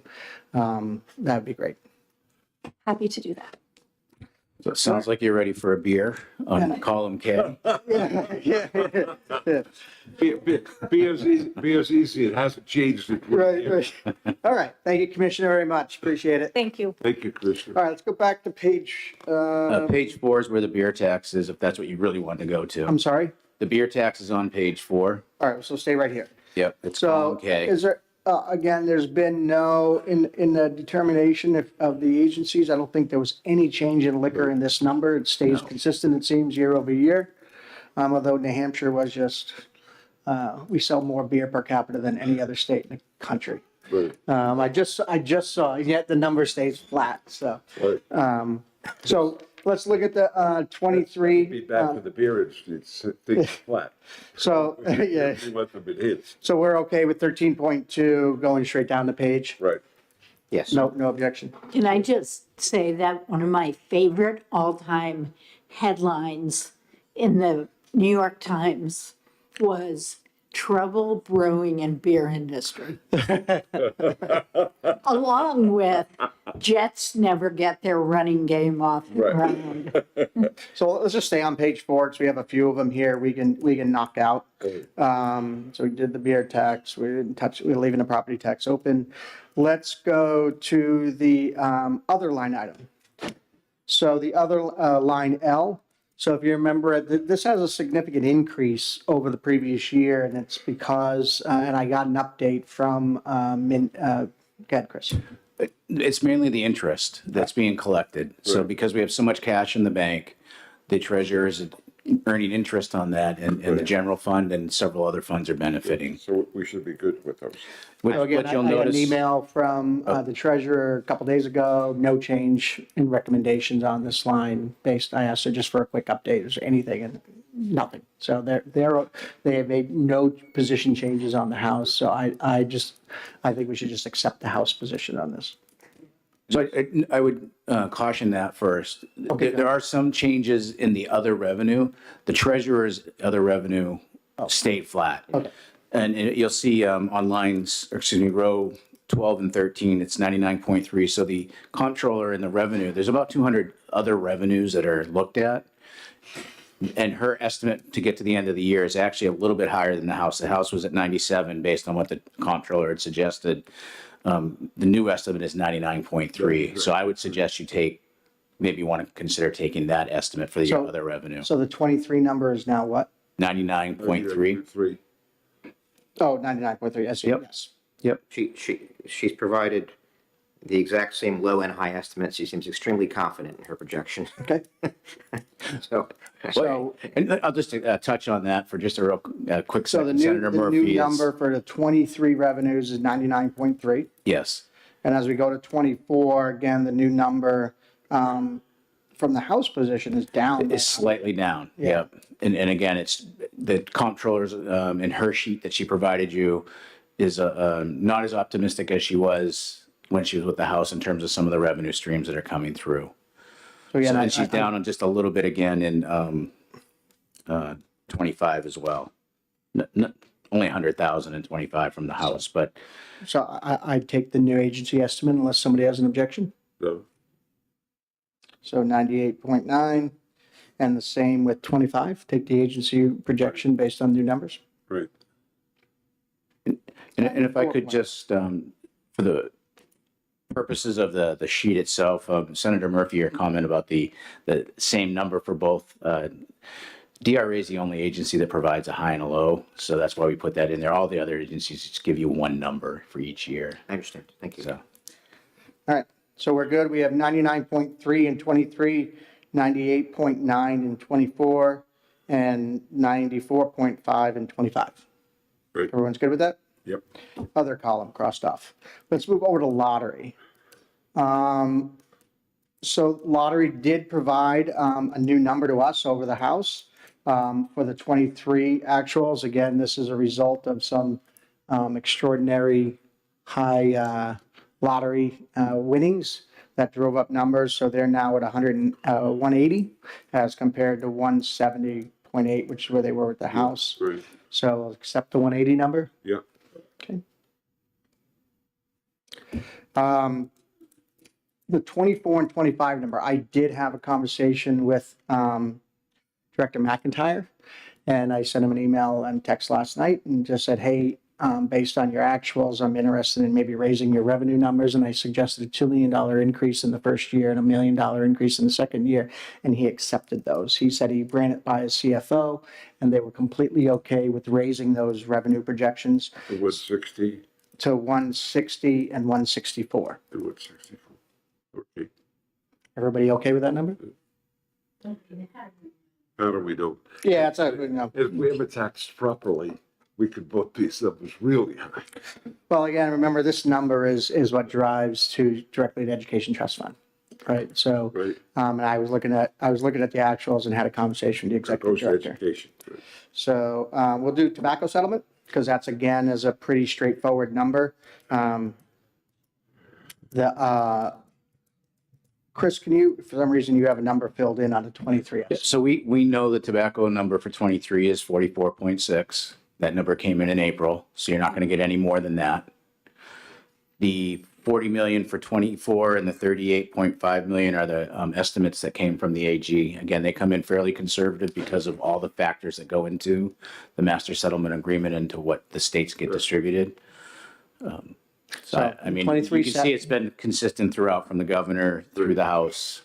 So except the 40 and the 38.5, it's everybody's no place to go in that one, so it's not a, We've been lucky that there's been an enhancement in the number, Yes. because there was another little tweak that took place. But these numbers are good, and hopefully we'll get more.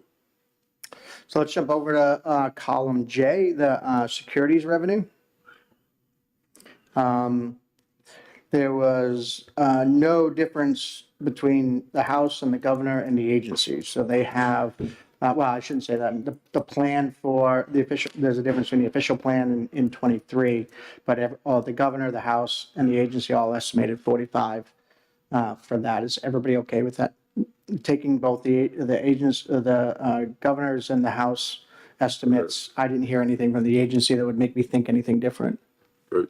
So we'll take it all the way down to column. Yep.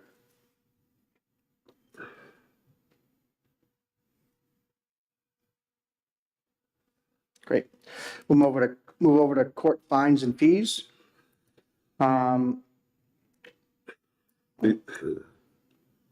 are a couple deviations, again, even with the updated information between the House and the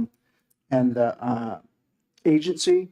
One of the, in 23, the agency is saying they're going to get 13.6, but for some reason the House is saying 13.8. I didn't hear any justification for the 13.8 over the agency, unless somebody knows something I don't. I'd like to take the agency number. I agree. The 13.6. Right, the 13.6. Right. Okay. Again, the same goes forward for 24 and 25. The House assumes some increases that the agency doesn't think is going to happen. And they're reporting, again, even, if we assume the actual was 13.6 and the agency's looking at a $200,000 reduction, the House, for some reason, increased it over the previous year, so the 13.9. I'm inclined to take the agency estimate. Anybody have any objection with that? Because I got no emails, no explanation why the House number was larger than the agency. It's mainly a timing issue. So the agency had another 2 months of data to run their calculation and then basically ended up with a new base. So they've seen some decreases in some of their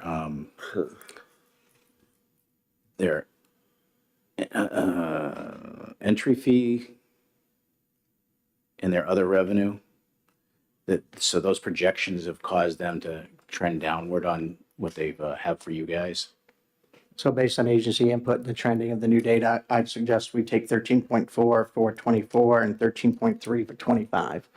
Is there any objection to those numbers? No. Good. All right, well, I think we take care of that page. Everything's crossed off. We're going to circle back on utility property tax. Let's go back to page 3 and see what we have left over there. We have liquor and insurance tax. So we'll take insurance first. Where am I here? Insurance tax. Take the agency estimates. So, I'm gonna have one more conversation about the agency number. So, if you remember in the presentation, with the agency, they actually told us we could add $1 million from their original projection. They told us we could add $1 million each year to their projections. After they came in, they actually, even with the document they presented when we were done, they said, oh, looking at this, we're okay with adding $1 million on top of what we've just presented you. So, the new number would be, let me find it. Where are we? Insurance tax. 150. I'd go to 155 just to play it even. Yeah. 155. For 23. 23. I'm sorry. Let's stick with the original agency number, 154.3, because that's a known number, right? That's the actual what we know, right? So 23 estimate will take the agency number of 154.3, which is $14.3 million higher than the House, but it's because we know we had 2 months more data and we know what the actual is going to be. When it comes down to 24 and 25, again, they told us in the meeting we had with them, they said we could add $1 million. So I'd propose 140 for 24 and 143 for 25. I think those are good numbers. You guys good with that? Based on the agency recommendation? Great. Insurance tax. Got more people who are leaving Medicaid going on to the exchange, and That was some of their conversation point, was the fact that we're at 100,000 people on Medicaid expansion. We're expecting that to go down to the 60 range. So there's 40,000 residents that will potentially go on to and transition to a private insurance. So, all right, let's move over to liquor transfer. Liquor transfer, they presented their numbers. They had no change in their numbers in the House. They thought they were okay. So the transfer estimate, the fiscal year 23 number is 130. Are we good with that? That's the same as the House? why is it lower than the governor's estimate? Yeah, it's way Are people, lower than the like, governor. drinking Yeah, it's a $2 million whole lot lower, less? $5 million lower than the governor. Again, I think Chris, I don't know if you had any particular, we got the revenue focus here. We can take a look at it, but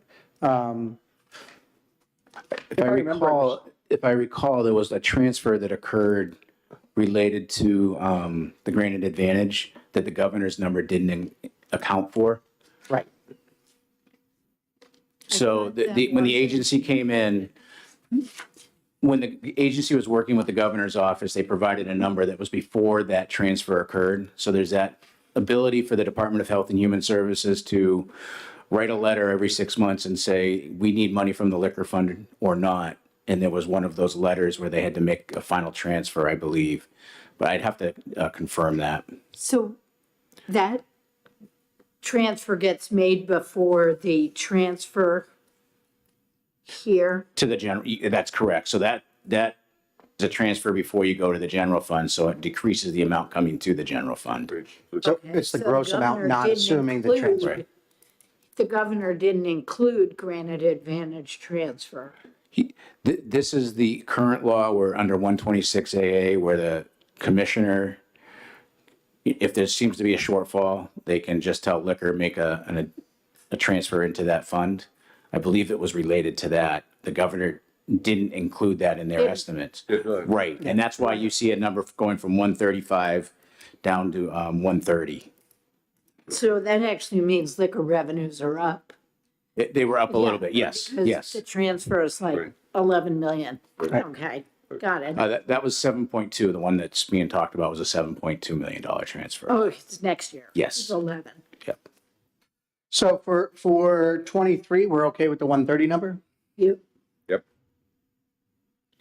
For 24, the agency in the House predicted 135.9. That's what the agency presented. They had no reason to make a change from that number.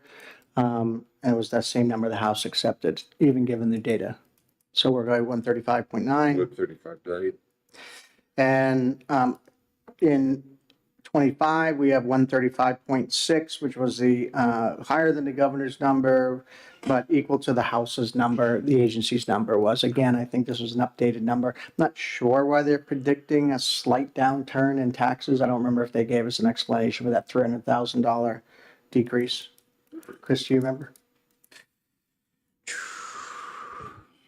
I don't off the top of my head. I'd have to look. is it Granite Advantage? Well, it No. could also be, No, it just may be a trend in their sales. There's a worksheet that they provide in their presentation, and it would have to go along with what they project their sales are going to be, along with in the standing costs related to debt service and other things like that. So I just would have to look and see where their operating expense went. It may be that some of it's with the operating expense has gone up a little bit from 24 to 25, which has caused less to be transferred. well, actually, I think the other reason is also, now that I think about it, they had the employee incentive program that we authorized. We Right. allowed them to do the transfers. And they transitioned a bunch of part-time positions to full-time positions to deal with employment issues, right? Finding part-time employees. So I think it's a combination of those two factors are going to reduce the general fund transfer. Right. So are we okay with the 135.6? Yes. Yes. And just to answer that question, their expenses are about $4 million higher in 25 versus 24, so that eats into some of their profit. Chris, when did their bond obligations kick in? Excuse me? When did their capital bond payments kick in that they're paying? So when they actually do the bonding, it would be, they'd start to build that into their budget. So Are there any of them still in existence now that they're paying off? they still have bond payments, yes. Yep. That would affect. And they still get capital budget appropriations every They got some biennium. Big stuff coming up in the capital budget. Right, so as they add to their current debt service with the new debt service, Right. you're gonna see some ups and downs. All right, let's go to page 5, which we don't really have a lot to talk about here. Swept is swept. I don't think we touched that, obviously. It's 363.1 by statute, so. we So that don't- was back up from 263. Right. We added $100 million tax increase. But again, we're dealing with current law conversation, not, We just dropped it down. the finance may do something with that, that's up to them, but again, for us purposes, current tax law requires it to be 363.1. Right. So we're okay with that column, we can cross P off. Moving over to Medicaid recoveries, the agency and so it's down from the governor's number, but it's actually, I shouldn't say that, 23 is up from the governor's number. So we're at 2.6, is everybody okay with the 2.6 actual? Senator Lang, if I might, if you look at the revenue focus, year to date for the Medicaid recoveries, they're at 3 million. I'm sorry. Is what? Is 3 million. So it would actually, the agency provided 2.6. But if you look at the revenue focus I handed out earlier I was just- on the last page, it's 3 million. Good. And And they expect another 200,000 in May and another 200,000 in June. So should be 3.4 million then. 3.4. or if you want to just stick the 3 million, whatever you want to do. But it's that- probably not 2.6, but it's some other Yeah. number of. So you said how much in May and how much in June there? The plan is 200,000 each of those months. So another Adding 400. 400,000 to Yeah. the, so we should be at 3.4 million for the 23 numbers. Everybody okay with that? Yep. Yeah. Keith? Yeah, that's fine. So 3.4 for the 23 number, but then we're back to 22, 24 and 25. Chris, historically, what's this number been at? I mean, why are we all of a sudden at 3 million, 3.4 when we're estimating? I mean, it's 150% over what we're estimating for 24. So this is based on audits and recoveries. And so there's, it's cyclical in some nature because when those are completed is when you're going to get the money. The agency has tackled this over the last 8 years or so pretty aggressively. So the numbers used to be a little bit higher, used to be closer to the $9 million range for a couple of years. But that's because the easy, low-hanging fruit related to recoveries was being sought after, and they recovered that. Now it's a little bit more tedious. They've gotten the low-hanging stuff. So it's been around the $2 to $3 million range the last couple of years. So they, for some reason, are doing a little bit better this year. So they completed some audits and are getting that money back. I think I would recommend going with the agency's suggestions for 24 and 25, since they know best what types of work they're doing related to that. They know what audits, they've already pre-scheduled basically, or know Right, that they they're- contract out with a firm that chases this, so they have a sense of what that firm may be working on and what kind of outstanding issues they have. So we okay with 2 and 2.1 for those two numbers? I don't understand why we wouldn't just flat fund or flat reject versus what we think it's going to be this year. You mean, well, we already know it's at 3 million, so it's already above the house projection. And the, 3.4, why are we going to decrease it by like almost 50% next year? well, that was my question to Chris, and I So think you- the answer so the- was that they know what audits are coming up. Right, so the agency's they've completed the work to get these recoveries. It varies from year to year on how quickly that work gets done and how much money is going to be brought back to the state. They've done well this year. They've exceeded the plan. They're up over 3 million potentially. So, and that's why I would suggest that you may want to stick with the agency's estimates for 24 and 25, because they know the universe that they're looking at that with their contractors and what types of work that has to happen before the money comes back into the state. So if they're suggesting 2 and 2.1, I'm not sure I'm not an authority to say go up higher than what they're suggesting. That's, something this committee could decide to do. But I just think the agency would be the best to ask related to that. But the agency's doing 2 and 2.1. Right. So why wouldn't we do 2.1 in both years? Well, That's different than 3.4. I think the question was, why not 3.4? I think you can massage it to what you feel comfortable with. I just was trying to give you a reason as to why I think you have a number before you from the agency. I guess I don't understand why it would go down so much. We know who these Medicaid clients are. We know what their assets are like. I think some of it's timing, and I think some of it is early on, they approached this more aggressively and again, hit the easy things. Now the audits are a little bit more time consuming, a little bit more difficult, is the understanding that I have. The gold mine is running out. Right. Running dry. So again, my concern is that the agency, again, if they know what audits they're doing, and again, just because you do an audit this year doesn't mean you collect the money this year, right? The audit could very well be the next year. So they're doing a certain amount of retrospective look at what audits we have going on in 23 that's going to hit 24. And they're making some predictions based on that. So, because not all the audits occur in the same fiscal year. Right. And it's, again, I think the agency's estimating the best that they can. So there could be some wiggle to the numbers up or down. I don't have any confidence to say which way to go with that. You know, again, I don't But they're have not the predicting detail. success in 24 and 25. You can encourage the success by changing that number. Right. Are these mostly recoveries from people's estates, or are they recoveries from overbilling by providers? So it's a series of different things. There's child support, cost settlements, recoveries related to diabetic supplies. There's the AG's fraud unit had come up with some revenue for them. The Medicaid program integrity unit had recovered some funds. Medicaid client recoveries, which is a fraud. Medical healthcare insurance issues where they got money back, as well as Medicaid estate recovery. Medicaid estate recovery is the largest portion. That's about 1.5 million. The rest of it sprinkles between a couple $100 to a few $100,000.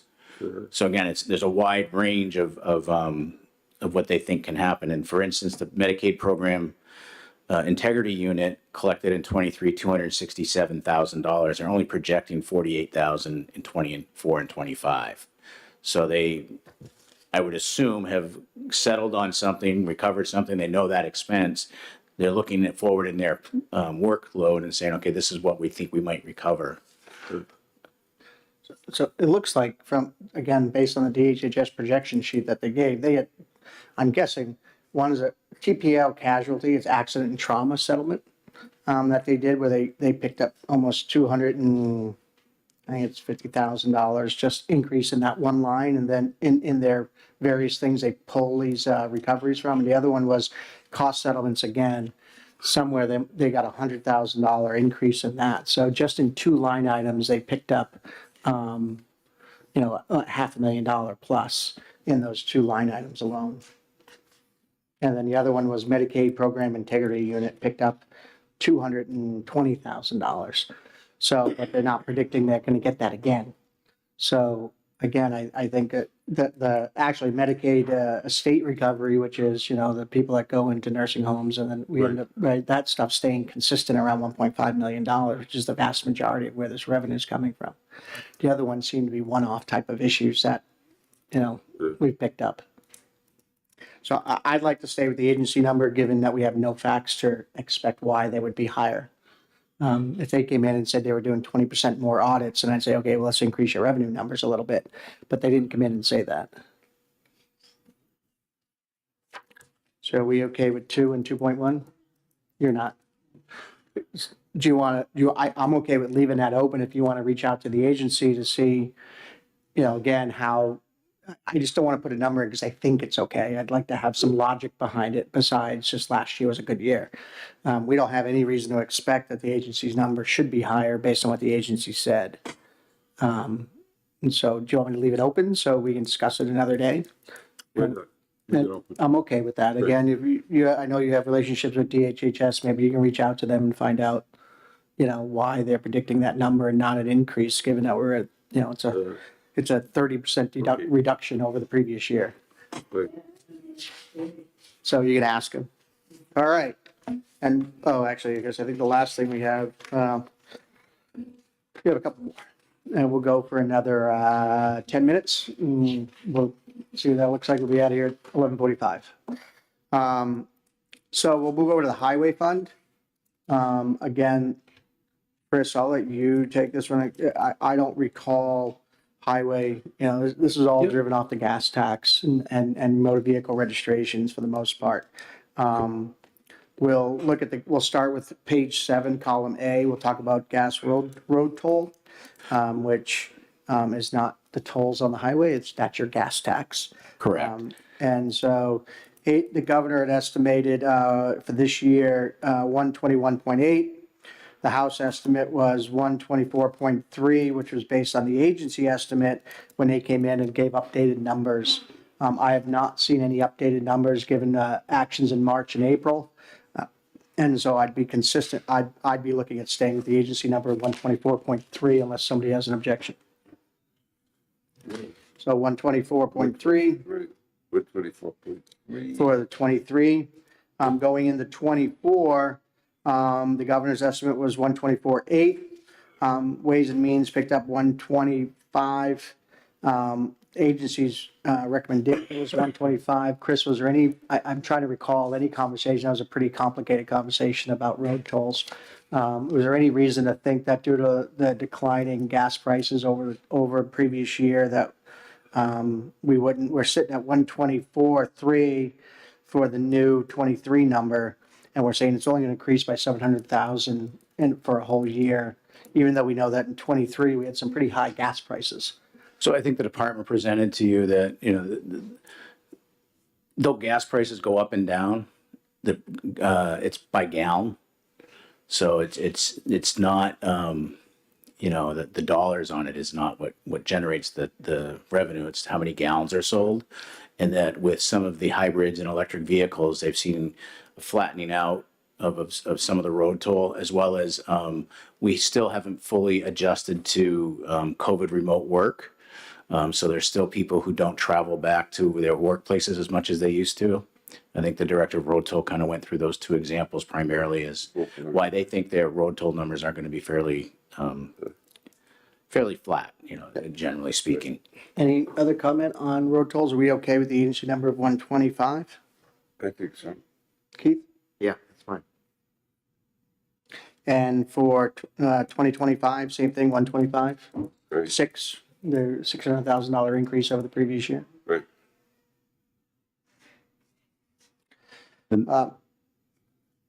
Miscellaneous, looks like it's been consistent across the board. Are we okay with just accepting that whole column, the House Right. numbers? Yes.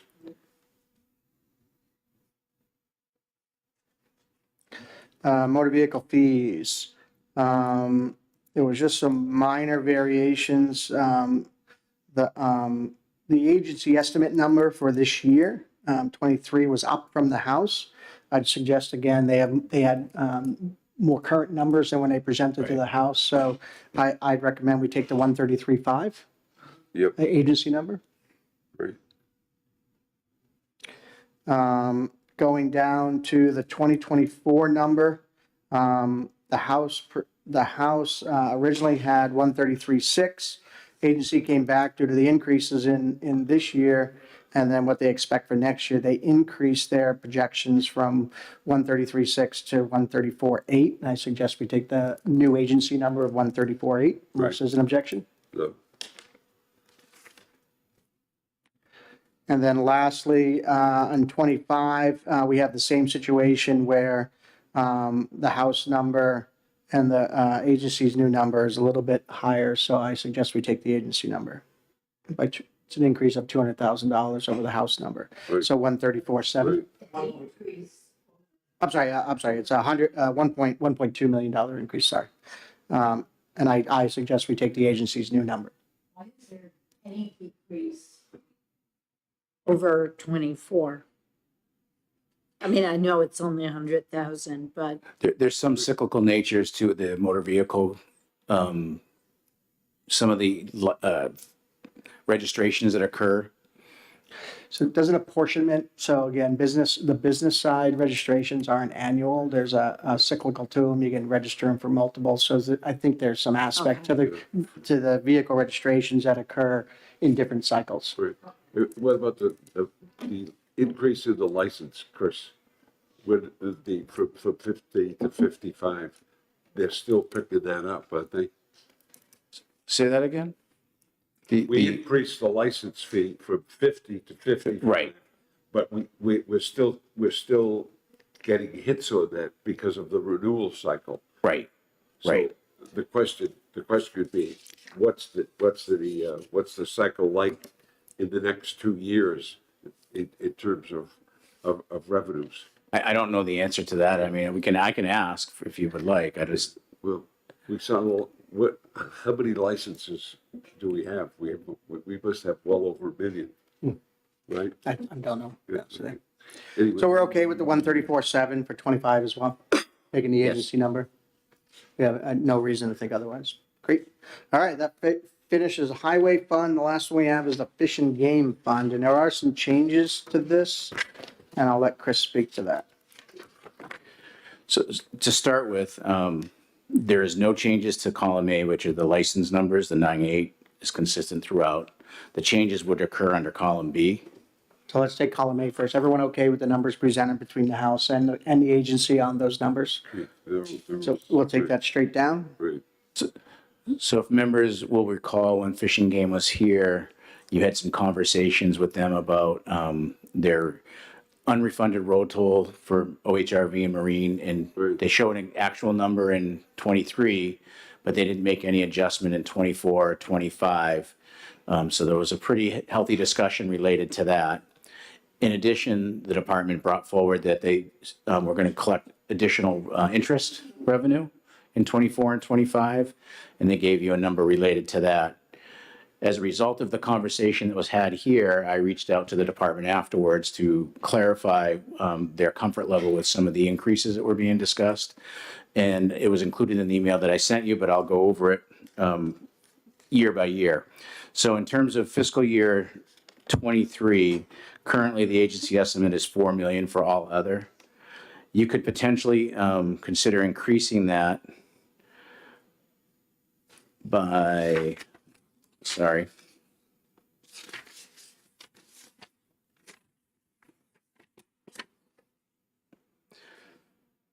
$275,000. So we okay with increasing the 4 million to 4.27? For this year.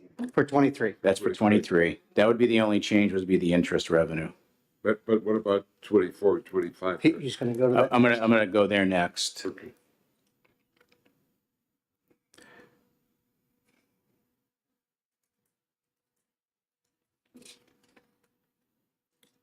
And do you want to stay at 4.27 or did you want to? 4.27, let's Okay. round it down to 2 digits, Right.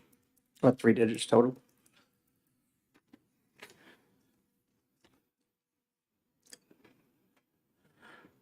So going on to 24, Chris? Yep.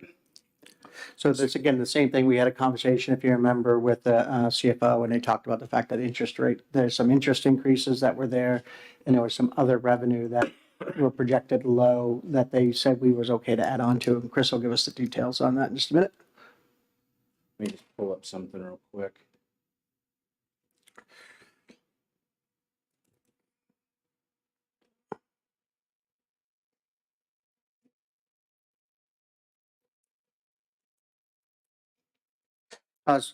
Remind everybody, the numbers are down in Fish and Game overall. And again, remember that for COVID, we had a huge spike in a lot of licenses, fishing licenses, outdoor licenses. It was the only thing you could go and do. And so there was a lot of spike in both the Hike Safe card as well as fishing licenses and boat registrations, but a lot of people buying boats because it was an outdoor activity you could do. So some of that revenue bumped up, but we're not seeing it come back in the subsequent years. So like the Hike Safe card was down lower than previously. Well, if they would do the online snowmobile registrations, I think we'd see revenue go up. All right, go ahead, Chris. Ready? So in fiscal year 24, the OHRV unrefunded road toll, the conversation was increase that by 100,000 from what they had presented to you, which was 800 to 900,000. The same for the Marine unrefunded road toll would go from 900,000 to $1 million. The other piece is interest. They had budgeted 25,000. The business director had offered up. It could go up to 150, so an increase of 125,000. So that would increase that all other, the 3.6 by an additional 325,000 or 300,000 if you want to round. So you could potentially go up to 3.9 So million. 3.9 in 24 and 25, Chris? 25 is going to be slightly different. So how do we feel about putting it at a straight 4 million for them?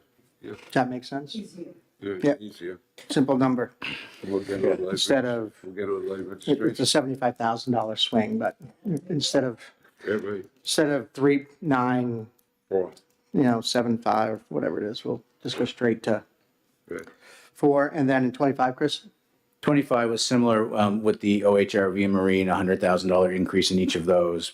But the interest was only a $75,000 increase, so the total would be $275,000 that you could add to the 3.6. So we'll put 3.9. Yeah, Does that work? right.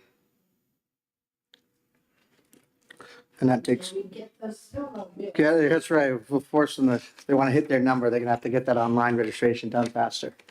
Well, Anything else that we have? So we have a couple items we've left open. Senator, just to, are you okay with column A, the 9.8? Is the committee's okay with the Yeah, 9.8? we agreed to all the way Okay. down. Just follow that all the way down.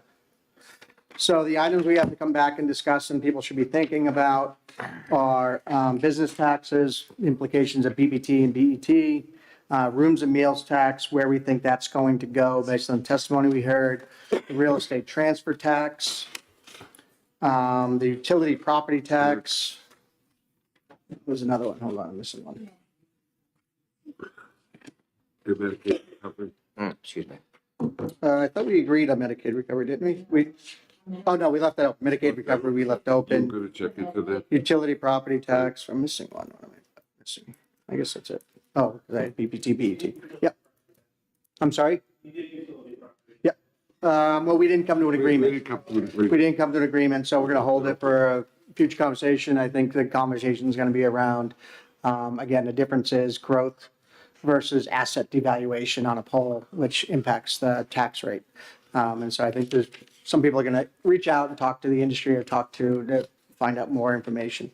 So we have those left. We have, again, business taxes, rooms and meals tax, real estate transfer tax, utility property tax, and the Medicaid recoveries. The Met revenues, those are restricted, so we don't deal with them? That's correct, yeah. Okay. These are only general fund dollars and education trust fund dollars. So, DRA does track that, and you get the DRA worksheet. It's on the bottom of that. You can see what's anticipated and what's been collected. The reason I ask is because they supplant general funds. Yeah, you're asking for a finance reason, not a ways and means reason. Right. So I'll take a look at the calendar. I'm not, and I'll talk to the Senate President, find out when we have to have our revenue projections out by. I know the finance is eagerly awaiting them, so they know how much money they have to spend. But I'll find out when our next meeting is. Is there anybody at the next meeting we want to have come in to answer questions about those taxes we've left undone? Is there anybody we can think of? Or if you do think of somebody, just email me and let me know, and I'll try to arrange for that person to be here at the next meeting. But again, I'm hoping at the next meeting we can come to a conclusion on the remaining 5 taxes we have. I'll take a look and see. It depends on when Jeb wants our revenue projections out by. If we want them out next week, then yes, next week we'll meet, we'll invite the people in and we'll get the revenue projections out, finance. The projected date to exec the budget and finance is the 23rd. So yeah, so we'll want the revenue numbers in probably next week then. So finance can start managing priorities. Senator, for your next meeting, you may want to invite the commissioner from DRA back, since those are 3 of your Well, that's what I was taxes that you're thinking. looking I was at. thinking we might invite Lindsay back or one of her subordinates, just in case we have more questions. At least we have somebody in the room and we're not stuck hanging. So we could invite Lindsay back or one of her deputies. That'd be fine. So that was your idea and not mine. Yep, yeah, that's fine. okay. I'll take the heat for it. Anything else, guys? With that, it's over.